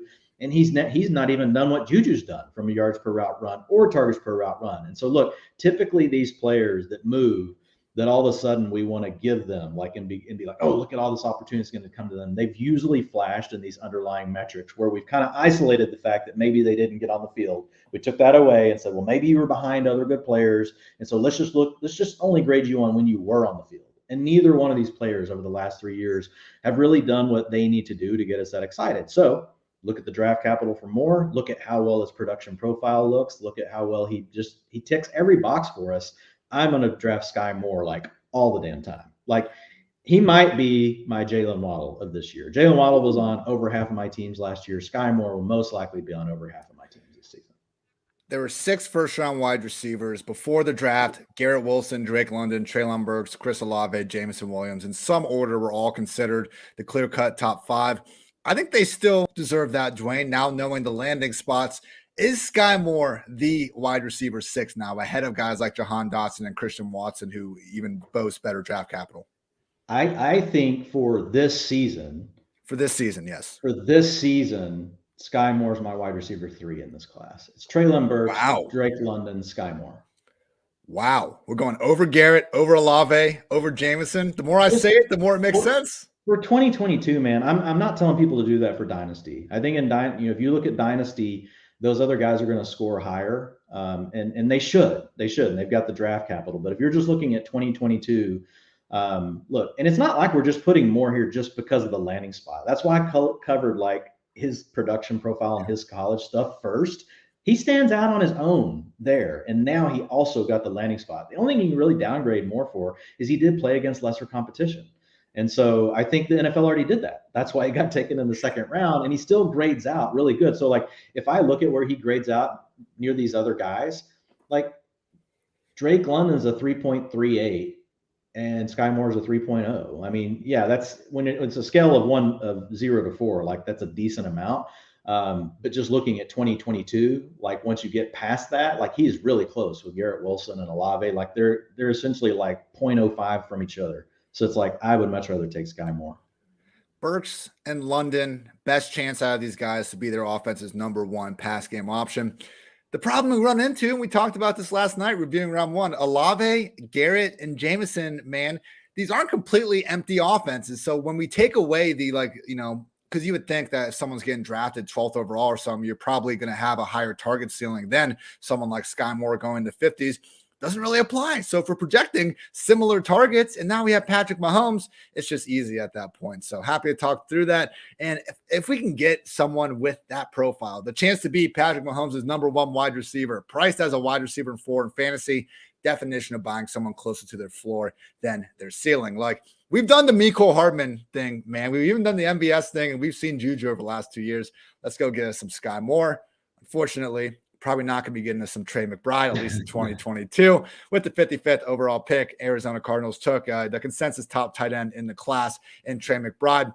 I don't know why, Dwayne. Good. You got Kyler Murray, another weapon, I guess, but how are you getting these guys out there? Are we going to start seeing, McBride and Ertz playing tackle, and we're going to have all these like different eligible player formations going on? Because I think we would love it so much more if they hadn't re-signed Wesley, re-signed AJ Green. I think we'd even be fine with Ertz, Rondale Moore, Hollywood, and DeAndre, and then saying, okay, McBride becomes a nice little thing. We wouldn't use him obviously for this season in fantasy, but look, injuries happen. So this is more just good news for Kyler. Not that tight ends usually make that big of a difference. I'm sorry to cut you off, but they already they made those equivalent AJ Green and Antoine Wesley signings at tight end already. They re-signed Max Williams, who, tore his ACL 4 or 5 weeks into last year. He was their every down tight end, and then they felt the need to trade for Ertz. Then they give Ertz a $30 million deal. And they even brought in Steven Anderson from the Chargers, who was carving out a role in the, their committee with Jared Cook and Donald Parham last year. So my God, man, like, even if Ertz goes down, like it's not necessarily a guarantee McBride's going to be the next man up. I think he's good enough to be that guy. The future is bright. But this Ertz contract, man, I was looking at it. They would need to trade Ertz after June 1st next year to get out of it before, because otherwise they're eating 10 plus million in dead cap money. So like they can't release him really. It'd be 6 million with the post June 1st cut, but that's a lot. This Ertz contract is not that easy to get out of. I'm not sure they want to get out of it. It's Dallas Goedert all over again, and it's exactly who Trey McBride was comped to. Like, this is a great number 2 tight end on a team that's not going to feed him enough targets for us to care about him in fantasy. Yeah, the Cardinals do use 12 personnel like almost as much as any other team. They're kind of an interesting like team. 20% or something. I'm not going to talk anymore. I'm sorry. Yes. But my point being, like, he's going to have a chance to get on the field. He'll have a chance to flash. He's not someone you're going to use in your fantasy lineup. So the point being, like, we'll get some more information on Trey McBride, like, this season. But he's just not a guy you're going to mess with in redraft. But he's the number 1 tight end, for Dynasty. Easily. It wouldn't have mattered where he landed. Like, he was going to get that grade no matter what. Always had the number 1 there. 2 through 5 was what was up for debate. So yeah, we'll see what happens with McBride. He's a good football player. This is all good news for Kyler Murray. I'm sure Aaron Rodgers is looking at the moves the Cardinals have made and just, cursing them and himself out.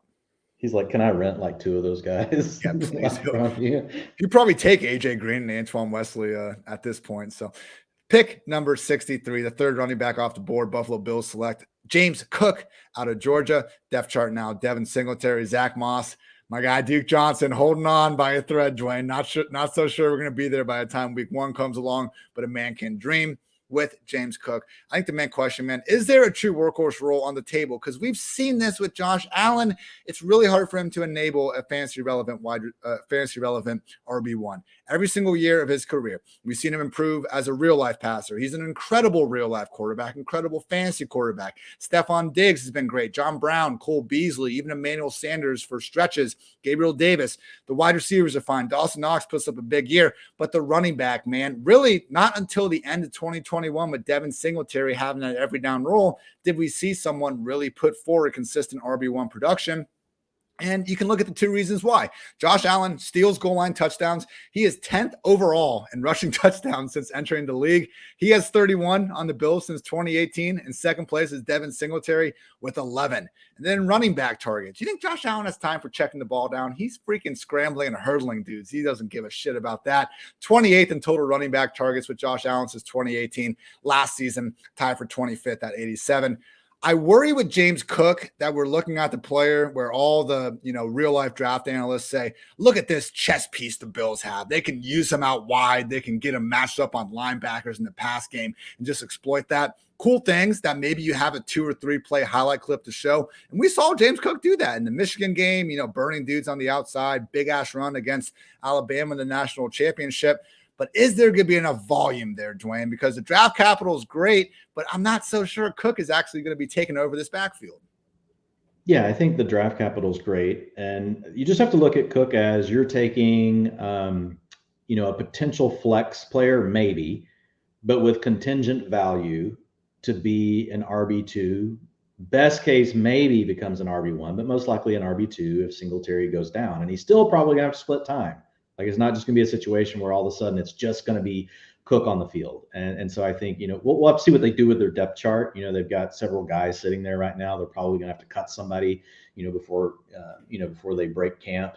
So we'll see what that looks like. But that's the way I'm going to treat Cook. To your point, it's like, I guess the other positive is, like, we're not real big on Dawson Knox. He's basically living off the volume of the offense. We love Stephon Diggs. We have questions on Gabriel Davis. Definitely got a bump, this weekend by avoiding, a wide receiver, a big wide receiver name going to the Bills. Huge. Yeah, it's big for Gabe Davis. And so now feel free, draft him at a 6th round ADP. And it probably isn't going to go up. That's why we said just wait.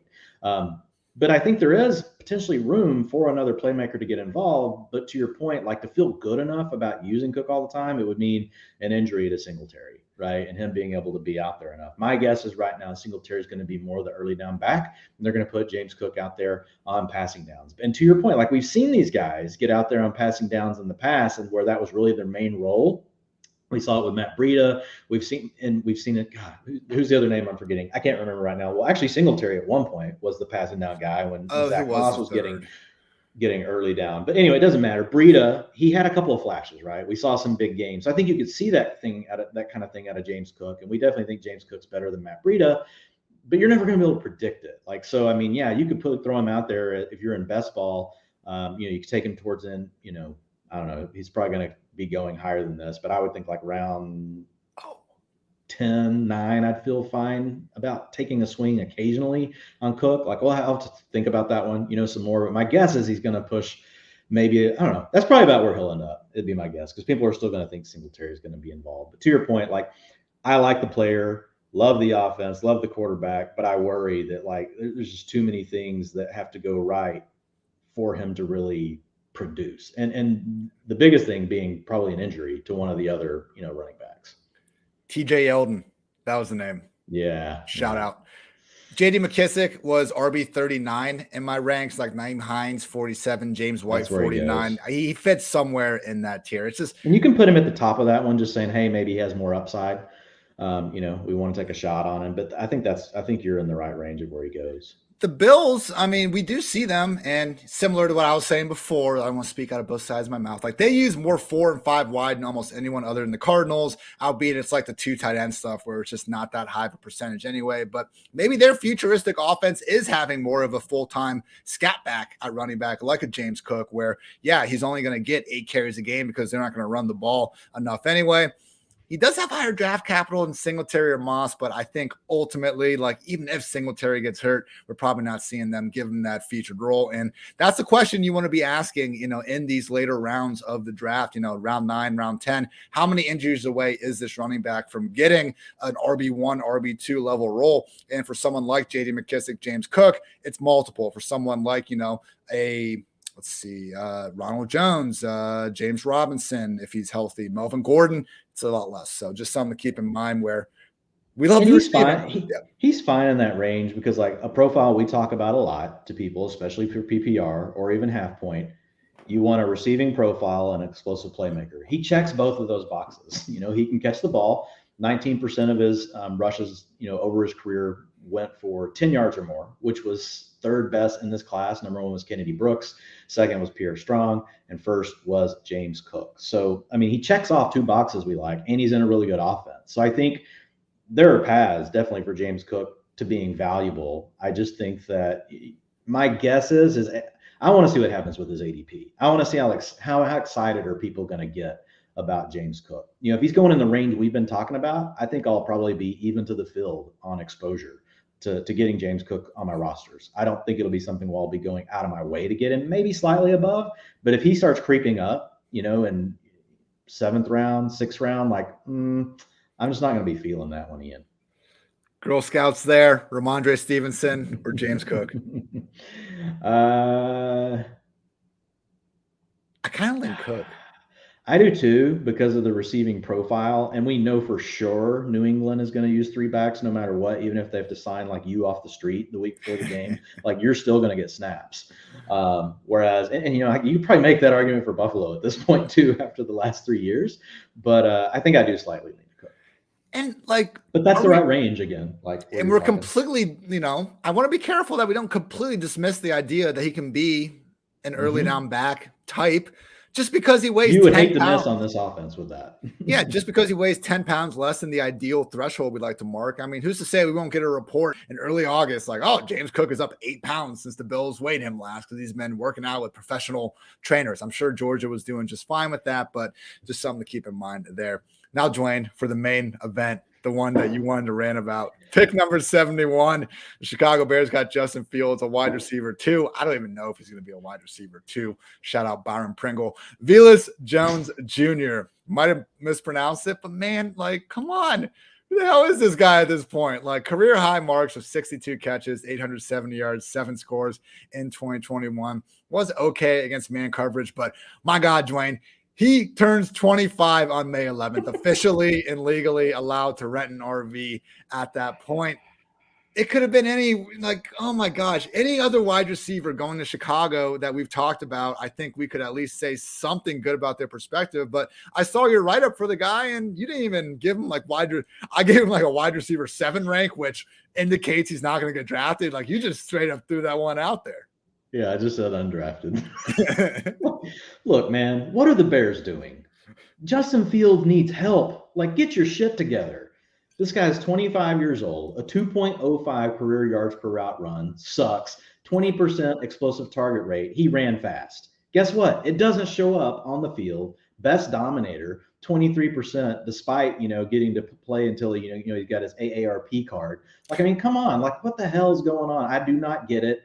Yes, there are targets available. Do I think this guy's going to earn any of them? No, I don't. I don't think this guy's going to do anything. If you want to take him I would not take this player in best ball because he has bust written all over him, and you don't just want to immediately give away one of your roster spots. If you're in a deep league and you're a Bears fan and you're like, F you, Dwayne, I got to take him, fine, but make sure it's something where you can drop his ass and then go pick up somebody else. Okay. But I'm not touching him in Dynasty. I'm not touching him in any format. I want nothing to do with Velus Jones. There's just nothing about nothing about his profile. Even once you put the draft capital in, the hit rate on this type of player is terrible. It's almost 0%. So there's just no reason to mess with him. Maybe the most damning thing you can say about a wide receiver, I don't even want him in best ball. Wow. Wow. I think there's a misnomer. We'll talk about that later. But I think people waste too many roster spots with best ball, and you can't adjust later. So I think there's a little bit of misnomer. But yeah, it is bad. I think the worst thing is when you say I wouldn't even take him in Dynasty, in a format where you don't even have to drop anybody. You could just leave him down there forever. I don't even want him. I don't even want to give this. If you try to give the guy 2 or 3 years, to get better, he's going to be 75 years old. So, I don't know what you're doing.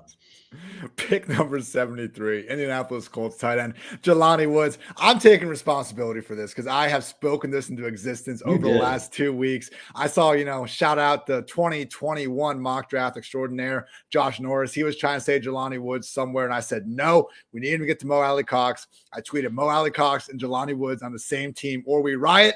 And everyone, we don't have to riot. Now, is this good for fantasy? Absolutely not. But we now have the 2 largest tight ends I've ever seen with my own 2 eyes in the same offense at the same time. And I cannot wait to see our guy Jetpack Galileo just completely, photoshopping the shit out of these 2 dudes.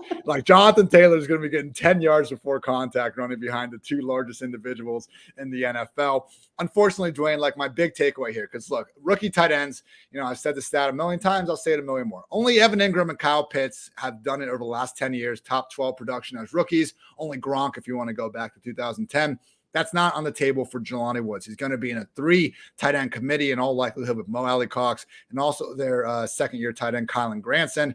The question, Dwayne, is Mo Alley-Cox even worth a late-round dart at this point? Because, yeah, they gave him that 3-year, $17 million deal, but adding someone like Jelani Woods at the early parts of the third round, I don't think he's going to be sitting on the bench. And, man, we cannot live with 3 tight end committees. 2, barely. 3, absolutely not. Yeah, and it's a team that loves those. So, Mo Alley-Cox, I'm not as interested. And he was already like a really late round, to your point, dart throw.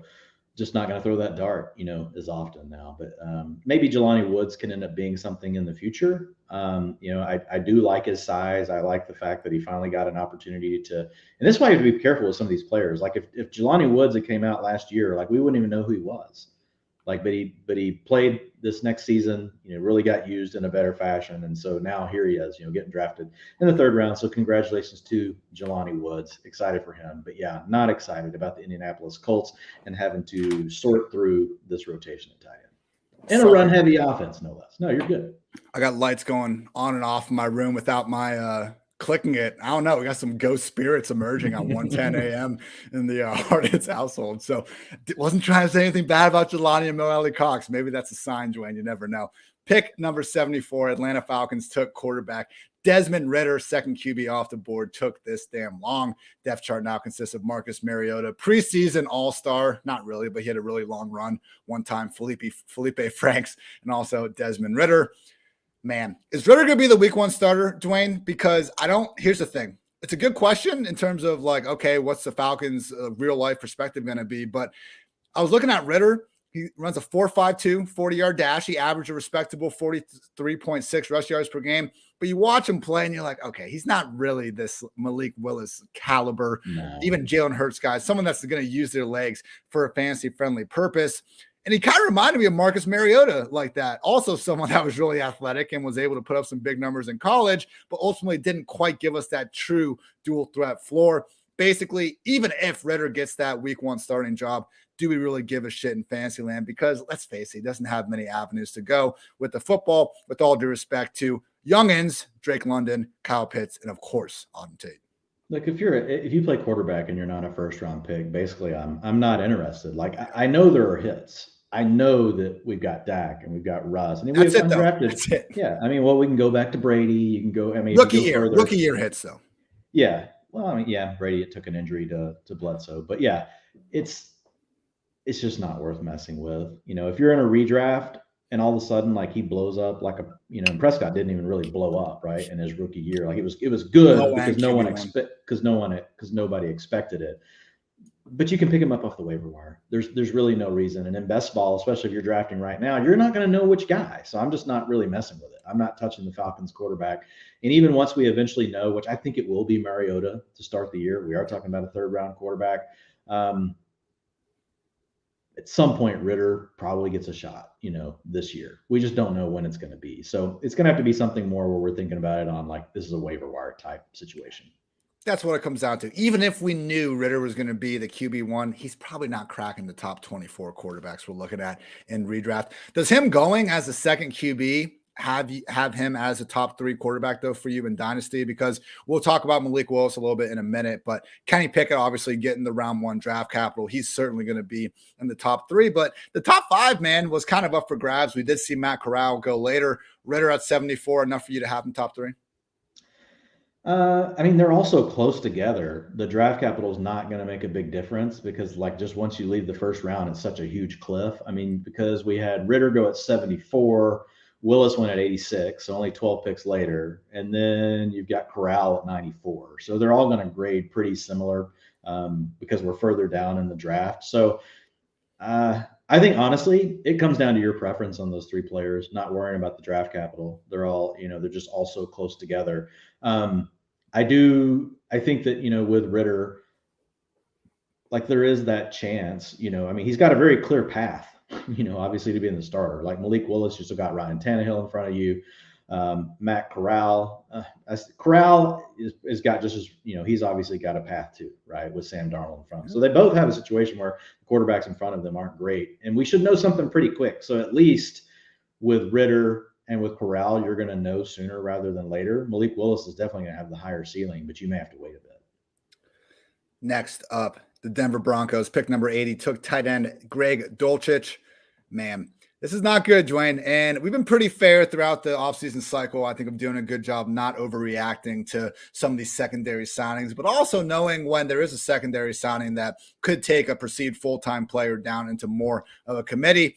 This might be one of those, because when the Broncos, they threw Noah Fant in that trade to Seattle, all the hype was there for Albert O. And there was no reason not to be hyped about the guy. Both of us had him inside our top 12. Some people were even going top 10 with it. Only free agency signing worth a damn. Eric Tomlinson, career block first tight end, just $1.4 million, $1 million deal. No problems at all. This is not great, though, because if you start looking into Greg Dulcich a little bit, no, we're not expecting Greg to do anything on his own in 2022. That's going to be a fancy, valuable role. But the guy is a receiver playing tight end, essentially. I mean, PFF's Mike Renner was saying that ideally you could be using Greg on the outside or in the slot, lined up as a true receiver, but Denver's already so damn loaded at the position that they're not going to really be worrying about that. So you look at Albert O, Dwayne, one time in 2 years has he played even more than 60% of the offensive snaps. It's going to be a big leap of faith all of a sudden to take him as a top 12 tight end. I would say that my difference with Albert O is he is no longer someone I'm prioritizing in that tier. I don't think you need to drop him to tight end 20 or anything ridiculous like that. But all of a sudden, Albert O versus Dawson Knox, Pat Fryermuth, Irv Smith, even like Mike Gesicki and Logan Thomas, I think there's a lot of fair questions here, because I'm just more convinced that some of these other guys, even like a Tyler, like, why take the chance on Albert O? Is the upside really that alluring to take a chance on a guy that we might sit there the first Sunday night after week one and be like, he's a part-time player? Why not just take Irv Smith, Tyler Higbee? We know a full-time role is in there in a passing game that's probably going to be just as productive.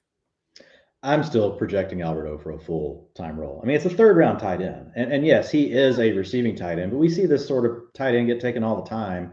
And, man, half of them never do anything, over half of them. And so with Albert O, here's the thing. I'm looking at Albert O as the player, and I'm focusing on him, like 2.28 yards per out run, 1.94 yards per out run in 2020 and 21. Targets per route run, 28% and 24%. Those numbers match what you saw from Kelsey, from Grom, from the true elites. Hardly anybody puts up these numbers. Yes, it was unlimited, on limited snap count, but that's the beauty of per route run type metrics, right? All we care about is, well, you were on the field. What'd you do? You kicked ass. That's what you did. And so for me, I'm keeping Albert O in a tier above all the players that you just named. I'm definitely not moving him down. It's a third-round tight end. And you've talked about tight ends before, how long it takes them and how most even first-round tight ends don't do anything. So with Dulcich, I don't like the pick. Like, I think the Denver Broncos wasted their pick. And that's nothing against Dulcich. He may be a fine player, but I feel like they had other things that they could have addressed rather than worrying about this. Now, again, teams want depth. If Albert O goes down and they really like him, do they have a receiving tight end? The answer right now is no. They've got Tomlinson. So maybe their plan right now is just let this guy sit behind him. But Dulcich is definitely not enough to scare me off of Albert O. I do hope, though, that it is enough for others to get worried about him and push his ADP down. I would love that. Okay, I think you could rank him as the tight end 10, and I wouldn't book a plane and ticket that's what I'm saying. to beat your when you ass. start looking at the players below him, like the name you name that I like the most that's below him is Irv Smith. Yes. Yes. I do like Irv. I'm a Yes. homer for Irv. So it's like I'm on board with that. But Albert O has still shown way more than Irv, in the time he's got to be on the field. So Albert O, man, the upside is still so huge. Like, if you do hit on Albert O, and there's a chance you don't, but man, the ceiling is just so freaking sky high with the guys that he compares to. So I love the dude. Hopefully ADP goes down, and then we don't have to worry about it. Okay. Let's pump it up. We'll push it down. We'll talk about Dulcich being the end of Albert O. It could easily, and one of the notes I made down here, look, with the Raiders, I mean, they have Darren Waller and Foster Moreau, and what happens? Like, we know Moreau can do some good things, but it's Darren Waller's show. He plays all the time anyway. Moreau's a true backup. Maybe that is the thing with Dulcich. I mean, he is not polished. I mean, he's not going to be stealing run snaps away. So from that perspective, maybe it is a positive. We'll see how that shakes out in Denver. And now, the man that some people had going number 2 overall, at least, this time a couple months ago, 86 overall pick now, Tennessee Titans quarterback Malik Willis joins the depth chart.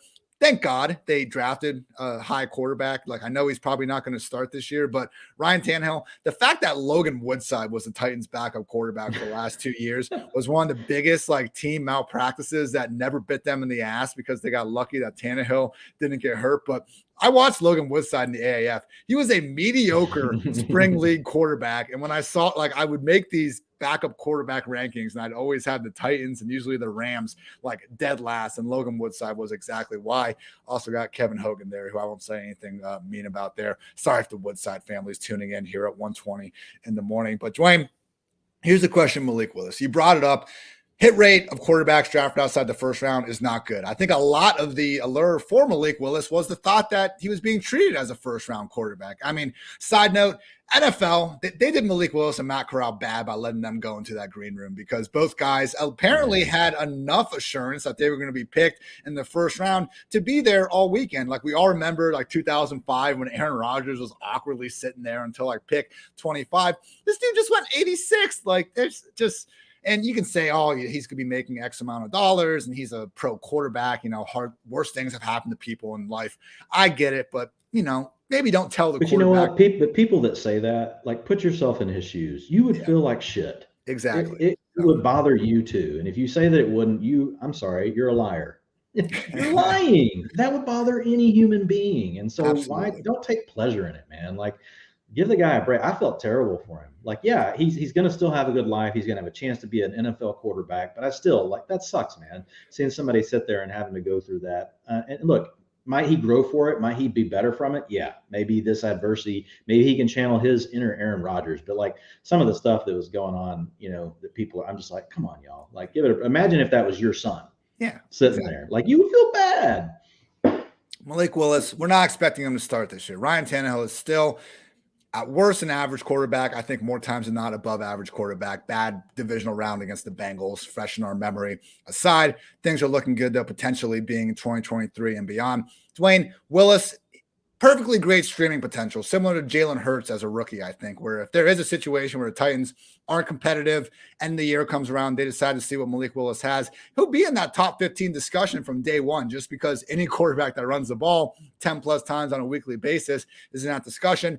Let's talk dynasty, though. Is the change in draft capital between Kenny Pickett and Malik Willis enough for you to take Pickett over Willis, even knowing that if both guys are starting in the same week, we would definitely want Willis at least in the year 2022?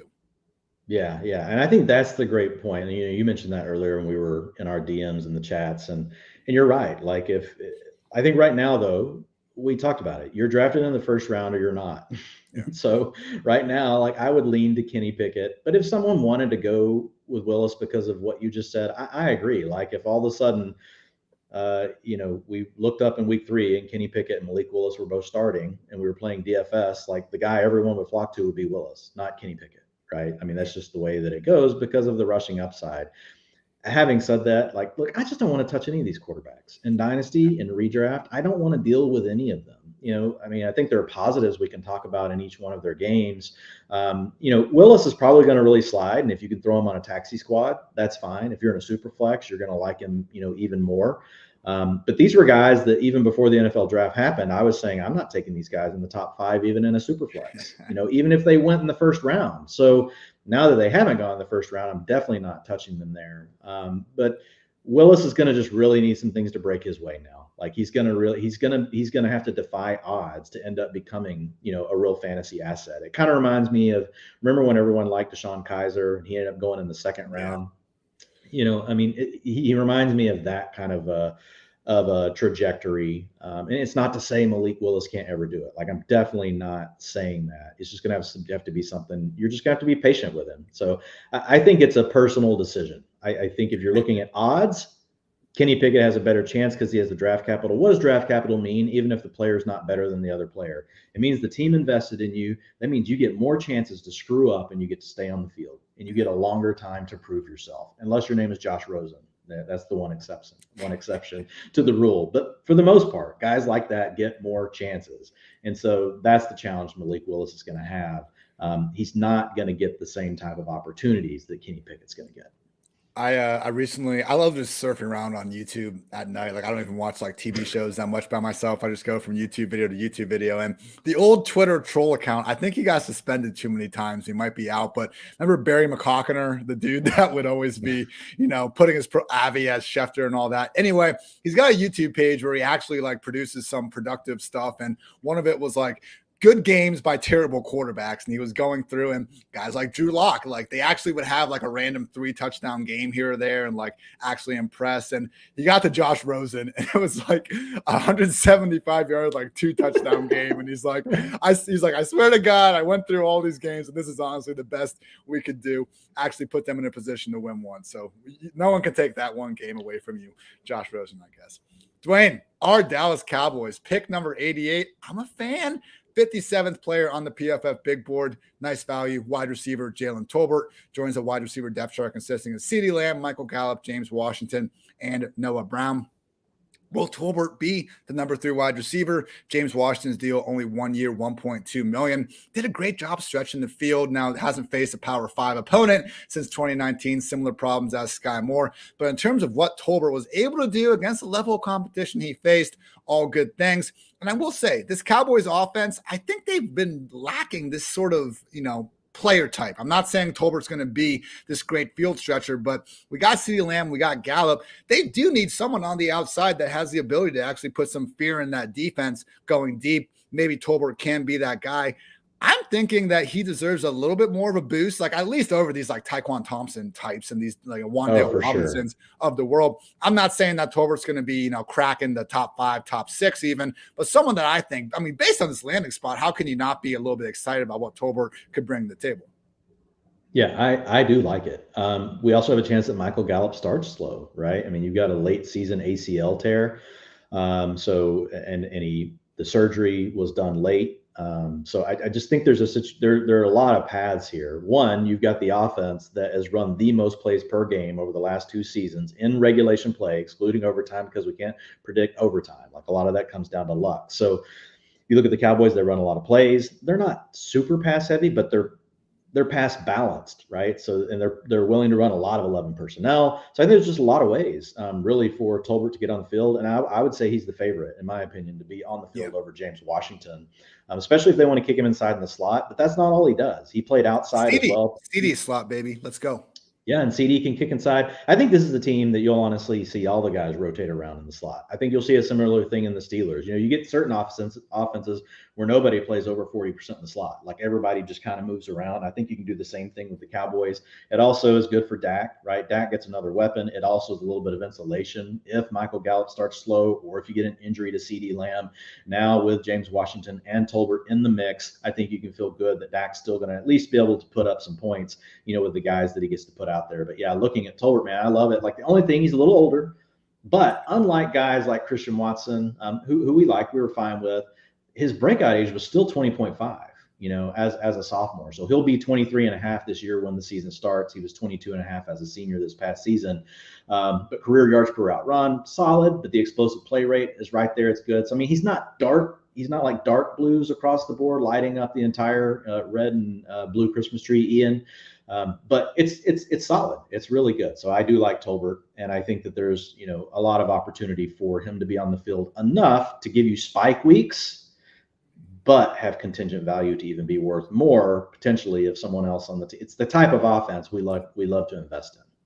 One of my top 5 favorite picks of the draft, not in terms of like who's going to be ranked the highest again. He's not even going to be a top 5 rookie wide receiver moving forward, but just in terms of like, look at Jalen Tolbert as someone, Tolbert, that could have gone round 4, could have been a day 3 guy, but no, he gets the, day 2 capital. He goes to a team with an open spot and 3 wide receiver sets that also just so happens to have a pretty damn good quarterback and loves throwing the football around. So might not be in 2022, but damn, Dwayne, he's at least going to be someone that hopefully has a sort of route participation that, DFS tournaments and, showdown slates and stuff like that. Wouldn't be shocked if he puts together a big performance or 2. Pick number 91, Tampa Bay Buccaneers took running back Rachaad White out of Arizona State. Depth chart now includes Leonard Fournette, Giovanni Bernard, and Keyshawn Vaughn. What type of impact does this have on Leonard Fournette, Dwayne? Because the Buccaneers handed him 3-year, $21 million contract. He's at least going to be a starting running back in 2022, probably 2023. We've talked before about Fournette really taking over that pass down job from Giovanni Bernard, even before Gio got injured last year. Is White really going to be making that much noise right now? To me, he seems like the preferred handcuff of the group, but even that's not guaranteed, man. We've seen them use third-round capital on Keyshawn Vaughn before and basically ignore the dude for 2 years. I agree that White's a better prospect than Vaughn. I mean, hell, this dude was a PFF's sixth highest graded rusher and fifth highest, or I think just the highest graded receiving running back last year. So the guy can do it all. But they already have Fournette who can do it all. So overall expectations on White, and does it change your overall thought of Leonard Fournette as a top 10 fantasy back? It gives me what gives me a slight pause for Fournette is every back pretty much that they brought in the pre-draft process was a receiving back. They also brought in James Cook. I want to say they visited with Tyler Beatty.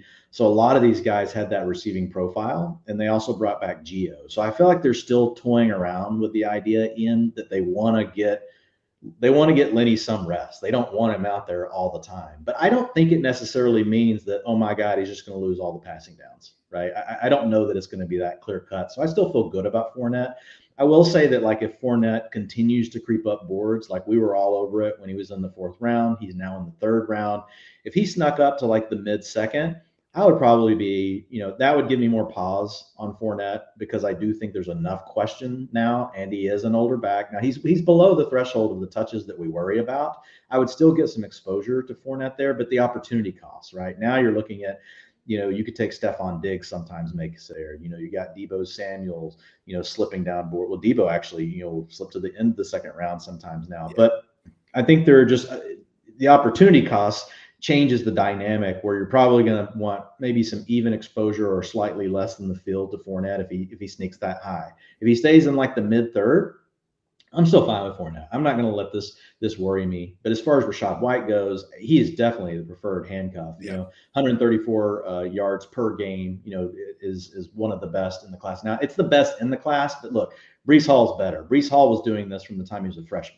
When you look at Rachaad White, 23.7 years old. He was a JUCO transfer. Really, his first year at Arizona State, you can't blame him. He didn't play a lot. It was because COVID. They didn't play that many games, and so really we only have 1 year. And so that 134 is a really good number, but you have to understand it's on a very small sample size. But yeah, a great receiver out of the backfield. So I feel like if I had to pick a guy on that team, that if Fournette went down, he could do it all.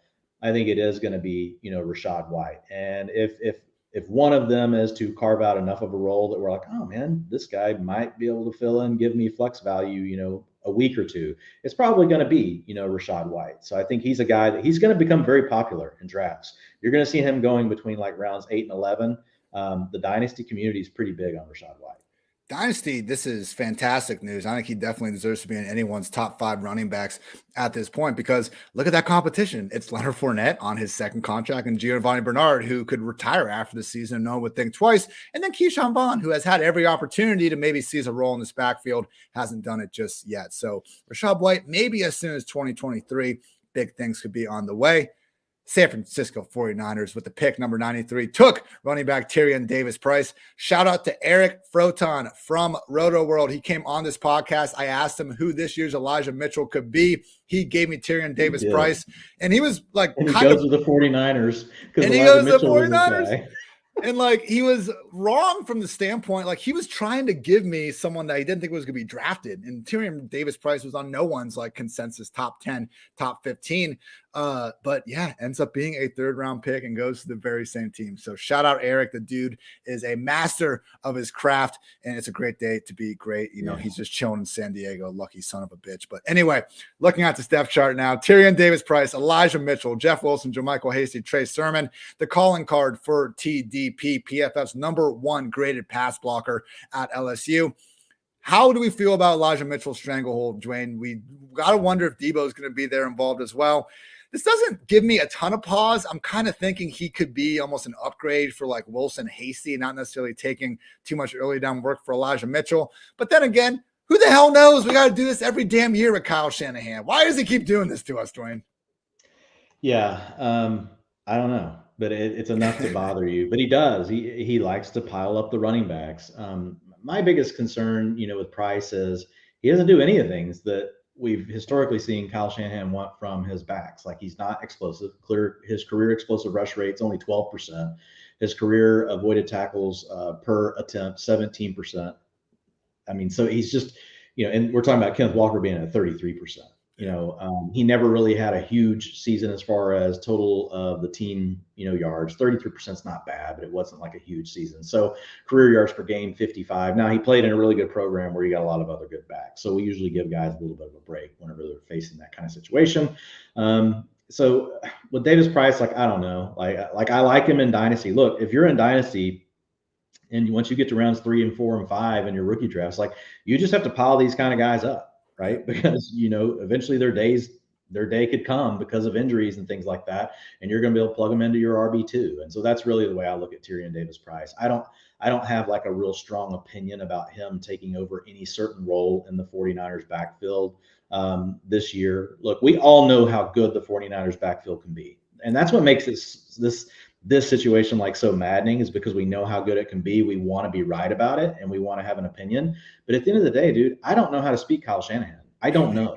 I've given up. The way I look at it is I'm going to try to get exposure to all these guys, where I can. And Davis-Price, he'll be going later. Obviously, you'll still Elijah Mitchell. What do you think this does to Elijah Mitchell's, value overall? I don't think it moves it all that much, honestly. I think he's not going to move up. I think he stays as a low end RB2. I like that. If this keeps Elijah Mitchell where he's at and he doesn't move up, I feel pretty good about it. But are you, each time you take Elijah Mitchell, because you got to take him in the 5th round right now, how do you feel about it? Is this enough to kind of make you feel a little bit more great? I did not see this coming. Yeah. I mean, I will say not great. I plan on having a piece out on PFF.com the next day or two about the biggest veteran winners from the draft. Mitchell's not going to be on there. And if they had gone literally, another 10 picks and not taken a running back, he would have been on there, because there was a situation where Jimmy G is still a member of the 49ers. Maybe it's not even Trey Lance. Maybe Deebo Samuel does get traded. And then all of a sudden, cards are turning up Elijah Mitchell. But, you don't use a top 100 pick on a guy without having some sort of role in mind. Now, we did see that happen to Trey Sermon last year, and apparently there really wasn't a role in mind. But, Dwayne, I just made a note to myself about an article for later this offseason to try to actually go back and check and see if this common, phrase we use is right. But what do we always say in New England? In a backfield, we don't know what's going on. Take the cheapest one available. Last year, that was Elijah Mitchell, and it worked out pretty well. Maybe this year, Tyrion Davis-Price. I don't know. Luckily / not luckily, we have a hell of a lot more months and time to beat our freaking brains against the wall about this 49ers backfield. Thanks a lot, Kyle. What the fuck? Definitely worth a late round flyer. I mean, we've seen what can happen. We have 5 more, everyone. Thank you for sticking in with us. 94th pick, Carolina Panthers, quarterback Matt Corral. Dwayne, it's the same thing with Ridder, man. It'd be so much easier to write off these 3rd round, with Malik Willis. We know he's not going to do anything in 2022 because the Titans brought him in to be Tannehill's backup for this year. But with Matt Corral and Desmond Ridder, they are the rare 3rd round quarterback that could feasibly start by week 1. Only Sam Darnold and PJ Walker on this depth chart right now. But also, like Desmond Ridder, I look at Matt Corral, and even if we knew he was going to be the week 1 starting quarterback, which doesn't seem likely to be, something that we know until August, maybe even early September, I just don't know how much he's giving us in fantasy land. He's going to be right there with the Carson Wentz's, the Matt Ryans of the world. And when we're looking at a Panthers offense, I like McCaffrey, I like DJ Moore, but as we saw last year with Sam freaking Darnold himself, just because you're in a decent offensive environment doesn't mean that's necessarily going to guide you to fantasy success. So I don't, the play calling, now we got to deal with that. I don't think that's going to be better. The offensive line still has a lot of holes. Matt Corral, man, I think the answer is probably no. The biggest win for Matt Corral is trying to prove the Panthers he is the answer of the future, and they actually stay away from this 2023 quarterback class. So I guess we'll know sooner rather than later. Yeah, nothing to see here as far as redraft. I think you can make a case in Dynasty. You put Corral where you want to place him. We've already talked about Pickett, and Willis, but he does have, he's got a capability to maneuver in the pocket. He's got a capability to add on the ground. So there are things that we like, but it's the third round capital. So I think the biggest plus is that Sam Darnold is terrible. And so there's a chance Matt Corral ends up on the field like sooner rather than later. So from a dynasty perspective, if you want to spend a pick later in your draft, I mean, fine. You want to put him on a taxi squad, go ahead. But again, not another player I'm that excited about. Just third round. Like there's just other ways. I'm going to be spending my draft capital other ways. But your roster construction better than Ian and I do, and so I could definitely see cases where you may want to take a shot on a guy like Corral. This one pissed me off. Pick number 98, Washington Commanders, Alabama running back Brian Robinson, adding to a depth chart already consisting of Antonio Gibson, J.D. McKissic, and Jarrett Patterson. Brian Robinson, dynasty, okay. Antonio Gibson only guaranteed to be their probable starting running back for 2 more years. But even then, man, like once you start looking 3-4 years down the line in dynasty, maybe you're already doing a little too much thinking to begin with. So Robinson, one of these guys, I don't think he himself is going to have a fantasy viable role. Like I tweeted something out and people were saying, like, I'm going to have a bunch of shares to Robinson this year. I don't know, man, because even if Gibson gets hurt, I should say, now all of a sudden Robinson seemingly will beat out undrafted free agent Jarrett Patterson. I don't think he has a big stranglehold or anything in that backfield. But even then, we still have J.D. McKissic giving the same damn problem. I don't want to take a handcuff with any level of fantasy draft capital that needs 2 injuries before him to actually crack, the top 15, top 20 fantasy running backs. The big problem, Dwayne, is what this does to Antonio Gibson. We can't look past those 6 fumbles from last year. We talked about how annoying J.D. McKissic was. We talked about Antonio Gibson having the shin injury, playing through the pain. We probably didn't talk enough about Antonio Gibson not being a good running back last year. And, again, PFF mathematician Eric Eager showed a lot of good data. He was basically analyzing how running backs perform when everything went perfect. 5 out of 5 offensive linemen did their job, perfectly executed run play. Number 1 in the league was Jonathan Taylor. And, people that watch him play probably could have come to that. Antonio Gibson was one of the worst running backs in the league based on that metric. So I don't think they use a top 100 pick on Robinson to make him a special teamer or to take Jarrett Patterson's complete backup role, Dwayne. Gibson is someone that I think we kind of keep pushing down and try not to draft at this point. I'm not touching him. Antonio Gibson season is over. It never got to start, unfortunately, but it's over. I need whiskey for this conversation. Yeah, it's look, I mean, it's the kind of profile we look for, receiving profile, explosive player. But he has struggled a bit, like to really make a transition to being a back. Now, again, like he was a receiver, just really a receiver 2 years ago, which is crazy. So, I mean, like how far he's already come, I think is pretty amazing. But Brian Robinson is a really good inside zone runner. Washington runs outside and inside zone.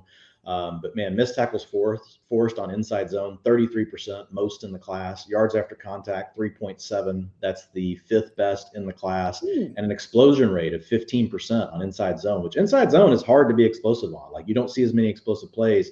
And Robinson is not as good at outside zone, not as good on power and traps and things like that, which you would think he'd be better on. But he was really good on inside zone, and Washington uses plenty of that. So I like Brian Robinson. I think it is going to be a committee. I think everything else, though, that you said, like, is spot on. It's like, how many injuries does Brian Robinson need to be relevant, in 2022? He needs 2. He needs Antonio Gibson and J.D. McKissic to be out of the way, and you're still dealing with an offense that we're not that crazy about. So it's kind of a tight needle to be trying to thread. I think it's still fine. You can take swings on Robinson. If you're in Dynasty, I definitely am taking some swings on Robinson because now over the next 2 to 3 seasons, you definitely could get to a situation where, all of a sudden he is the only guy, sitting there. I think your odds increase because you're stretching it out over a longer period of time. So I think the landing spot from a schematic standpoint is good. Who knows if Ron Rivera and Scott Turner can make it another year past this one if they suck again. Ron Rivera just keeps taking his guys with Gibson. Good. Look, we weren't overly high on him to begin with. I mean, everyone's just kind of like, you see these fantasy tweets that randomly go viral. It's just like Antonio Gibson's like going to be the RB1 in 2023. There's no further explanation given, and people were just kind of getting behind it. Why wouldn't he be? Well, J.D. McKissic was always the reason why he wasn't going to be. With that said, Dwayne still had him as an RB20 before all this happened. He's going to be outside the top 24. I mean, at this point, guys like Josh Jacobs, even maybe your most hated, not personally, but Miles Sanders, man, that's what we're talking about with Antonio Gibson now. Miles Sanders. That's what we're talking about. Yep. And I don't know that the public's going to react quick enough. I think there's a chance that Gibson continues to be overrated. I think his ADP is definitely going to take a dip. My guess is it's not going to drop enough. He's gonna fall into that dead zone, and folks are going to still keep taking him. And we're fine with the age and the profile overall, but 3 is a crowd, man. 3 is a freaking crowd in a backfield, especially on a subpar offense. Cleveland Browns wide receiver David Bell out of Purdue, someone that we've talked about on this podcast as checking a lot of the box, Dwayne. When I pull up your, handy dandy utilization report stuff that we have on our draft tracker, we're going to see a lot of blue goodness there. At the same time, athletic profile, just not good. And when we look at the landing spot, not the greatest thing ever. Could emerge as the wide receiver 2 here. Only Amari Cooper is ingrained as a starter definitively right now, but we do have Donovan Peoples-Jones. He's been there doing things. I think he's actually been pretty solid. Anthony Schwartz, same 3rd-round draft capital. Even Jakeem Grant actually got a low-key, pretty solid contract in free agency. I think that's more so for being a return specialist, but it's another piece of the puzzle. Is the wide receiver 2 in Cleveland even worth our time, though? Because last year, my God, they couldn't even produce one fantasy relevant wide receiver. And I know that bringing in Deshaun Watson is a good thing, but once again, Dwayne, we have no idea what the suspension is going to look like. I don't want to compare sports or anything, and I don't want to compare crimes, but I don't think anyone had any idea that Trevor Bauer was looking at 2 years for what he just did as well. So it really wouldn't shock me if the NFL gives Watson an entire season. At a minimum, 6 to 8 games seems to be on the table. So knowing that we're not getting Watson, man, because David Bell, if you look at the wide receivers we've talked about, the rookies, in terms of just pass game options, he has as good of a chance to be a number 2 guy as a lot of these dudes that have higher draft capital with the situation, though, being a run-first offense and likely not having a large chunk of Watson. Probably will be selling more times than not for Bell and redraft. And even Dynasty, I have, a little bit of a trouble getting too high on the guy. Yeah, his 30% dominator breakout age of 19.7 is the best in class. So his production profile is great. And it's what keeps him, it was hard to honestly, even as his draft capital continued falling, and I would put in the new expected draft capital, it was hard to push him out of tier 2. It took 2 months to push him out of tier 2 because his profile really was so strong. And at the end of the day, 40 times were overrated. He ran a 4.65. It's not like we love it. It's not great. But the thing that cemented it for me that is why I had to kind of force him down a little bit anyway, is just the 19% career explosive play rate. That's the 48th percentile. It's 2% below the NFL, 3% below the NCAA average. And so once you have the 40 time, and then it's also validated by, okay, he also is not making these explosive plays on the field. I think that was going to be limiting. And then it showed up in his draft capital because now we get a late 3rd round pick, which is really not good for wide receivers. I do think, early on, he was a 2nd round valuation. After the combine, he legit fell, a full, a round and a half from where he was originally projecting. Had he gotten that 2nd round capital, we would feel a little bit better about him. I'm with you. I think the depth chart is certainly overcomable. Donovan Peoples-Jones has not really done anything, but then I also think, Peoples-Jones can be more of a field stretcher. Bell can't, right? And so you got Amari Cooper on the other side. He's really more of a route runner, going to work that intermediate underneath stuff. So when I just think about their offense overall, it may make more sense to have Amari and Donovan Peoples-Jones out there in 2 wide receiver sets. You also have Anthony Schwartz, who could battle him for slot reps, or Schwartz could be the field stretcher, right? If they did that, then maybe you could get him on the field. But I agree. I think he has a chance to go after that number 2 role. But then it's who's going to stretch the field for the Browns? Schwartz went higher than him last year. There's a chance he did. In 3 wide receiver sets. Yeah, no, I agree. I think he could be number 2. I think he could be number 4. I think he could land anywhere in there. Look, I think Bell is a way better player than Anthony Schwartz. Their profiles aren't anywhere close. Anthony Schwartz was fast. That was it. There was nothing else about him. He just got overdrafted because the NFL can be stupid. Donovan Peoples-Jones, Donovan Peoples-Jones profiles better than Anthony Schwartz. But I think really that's who he's got to overcome. But the big thing is what you were mentioning. They like to run the ball. We don't know what's going to happen with the quarterback. And then they don't run 11 personnel hardly at all. They are one of the heaviest 12 personnel set teams. So if you can't lock down the number 2 role, which I don't even know how tactically that's going to make a ton of sense for them right now, because they need someone out there to stretch the field unless you're just going to run Njoku on seams every play. I feel it's just there are a lot of different things that have to go right for Bell. So in Dynasty, I still I say he's a high-end wide receiver 2 in Dynasty. So if you want to take him at the beginning of the second round, the middle of the second round, I think that's fine. You can do that. But remember, these late third round picks, even with strong production profiles, like they don't hit a lot because the NFL just doesn't always give these guys a chance to come around. Like the best role for him would have been if the Browns didn't already have Amari Cooper, right? Yeah. Let this guy really be more of your underneath intermediate guy. He can win the contested. He's not as good of a route runner as Amari, but he's a rugged player. Like if the best comp I would think of him, and again, like I'm not trying to go overboard here, but it was like Anquan Bolden, an Anquan Bolden-esque type player, not necessarily like the greatest route runner, but like even when he's not open, he's open. And so even though he didn't run really fast, like he's already shown he can produce in college. He might be able to still do it in the NFL. I think the big challenge for him is tactically, how do the coaches make sense of getting him on the field? Because they need someone to stretch out the field for everyone else. And if he's out there, I don't know if they can do that. Njoku, a low-key winner. We still got to worry about Harrison Bryant, but hey, at least unlike Mo Alley Cox, we didn't have, a day 1 or 2 tight end come join the party and make that back into what it was last year, which was a 3 tight end committee. Pick 101, the New York Jets took from the Ohio State University tight end Jeremy Ruckert. As you can see here, my key question is, what the fuck is your problem, Jets? You spent big money on CJ Uzomah. You spent big money on Tyler Conklin. We still got Kenny Yeboah there as well. Ruckert flashed legit receiving ability at Ohio State, Dwayne. Like he was being mocked consensusly as a number 2 tight end off the board. I think there were situations where he could have gone and actually been someone to not get behind this year, but in the future as a blocker and also a plus receiver at the position. No, not when we have Uzomah and Conklin ahead on the depth chart. I'm not even going to throw it back to you. We don't need to give a shit about Jeremy Ruckert this year and probably not for the next 4. It's unfortunate, but you know what? He's going to be a run blocker for the Jets. Hopefully it makes their team better. And finally, pick 105. San Francisco 49ers took wide receiver Danny Gray, joins the depth chart consisting of Deebo Samuel, Brandon Ayuk, Juwan Jennings, Ray McLeod, Marcus Johnson, and Keyshawn Johnson. Look, we know the number 3 wide receiver in San Fran isn't going to give us much because they're going to be behind Deebo, Ayuk, George Kittle, and they're not even going to be out in the field for oftentimes even 50% of the snaps because of how much they use Kyle Juszczyk and thus, those 2 running back backfields. So is there any reason to believe, Dwayne, like, because for the Danny Gray pick, to me, it was similar to the George Pickens pick where I wasn't immediately like, oh my God, what are Gray and Pickens going to do? But it was like, is this more of an indictment on Ayuk or perhaps Deebo about what could happen? Because Danny Gray ended up himself. I'm not sure what his role is going to be for 2022. Yeah, this was a head scratcher for me.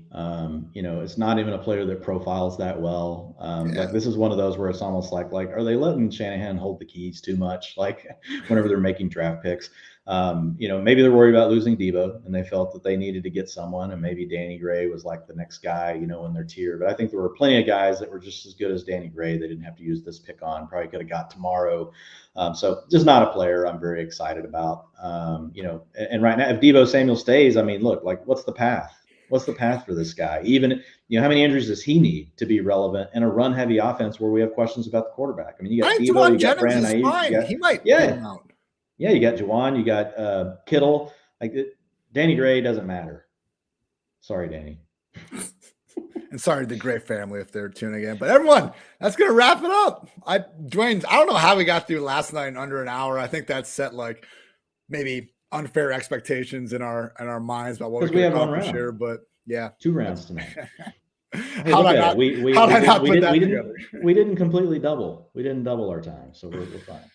Look at that. I want to thank everyone for tuning in with us on the YouTube crowd. Very excited to be going live a little bit more often now that I've, only took me like 2 years of being at PFF to figure out how to hit an extra button or 2, but looking forward to getting a little more interactive and, showing you guys what's up. It's not like, Dwayne, it's not like we're doing multiple takes on shit anyway, so we might as well just throw it out there, Anything that you haven't said over the last hour, 52 minutes, you want to get off your chest, Dwayne? Dear God, no. Like people are tired of hearing us. We'll be coming back with more probably a zoom out view of this stuff. Here in the next couple of days. But just glad for everybody that hung around with us and you guys enjoyed day 3 of the draft. We will not be back Saturday evening breaking down rounds 4 through 7. As I said before, the overwhelming majority of those guys are not going to matter, but the ones that do matter, we will tell you about them on Monday or Tuesday when we are back here. So for Dwayne, I'm Ian. Thanks as always for tuning in to PFF Fantasy Football Podcast. Until next time, take care, everybody.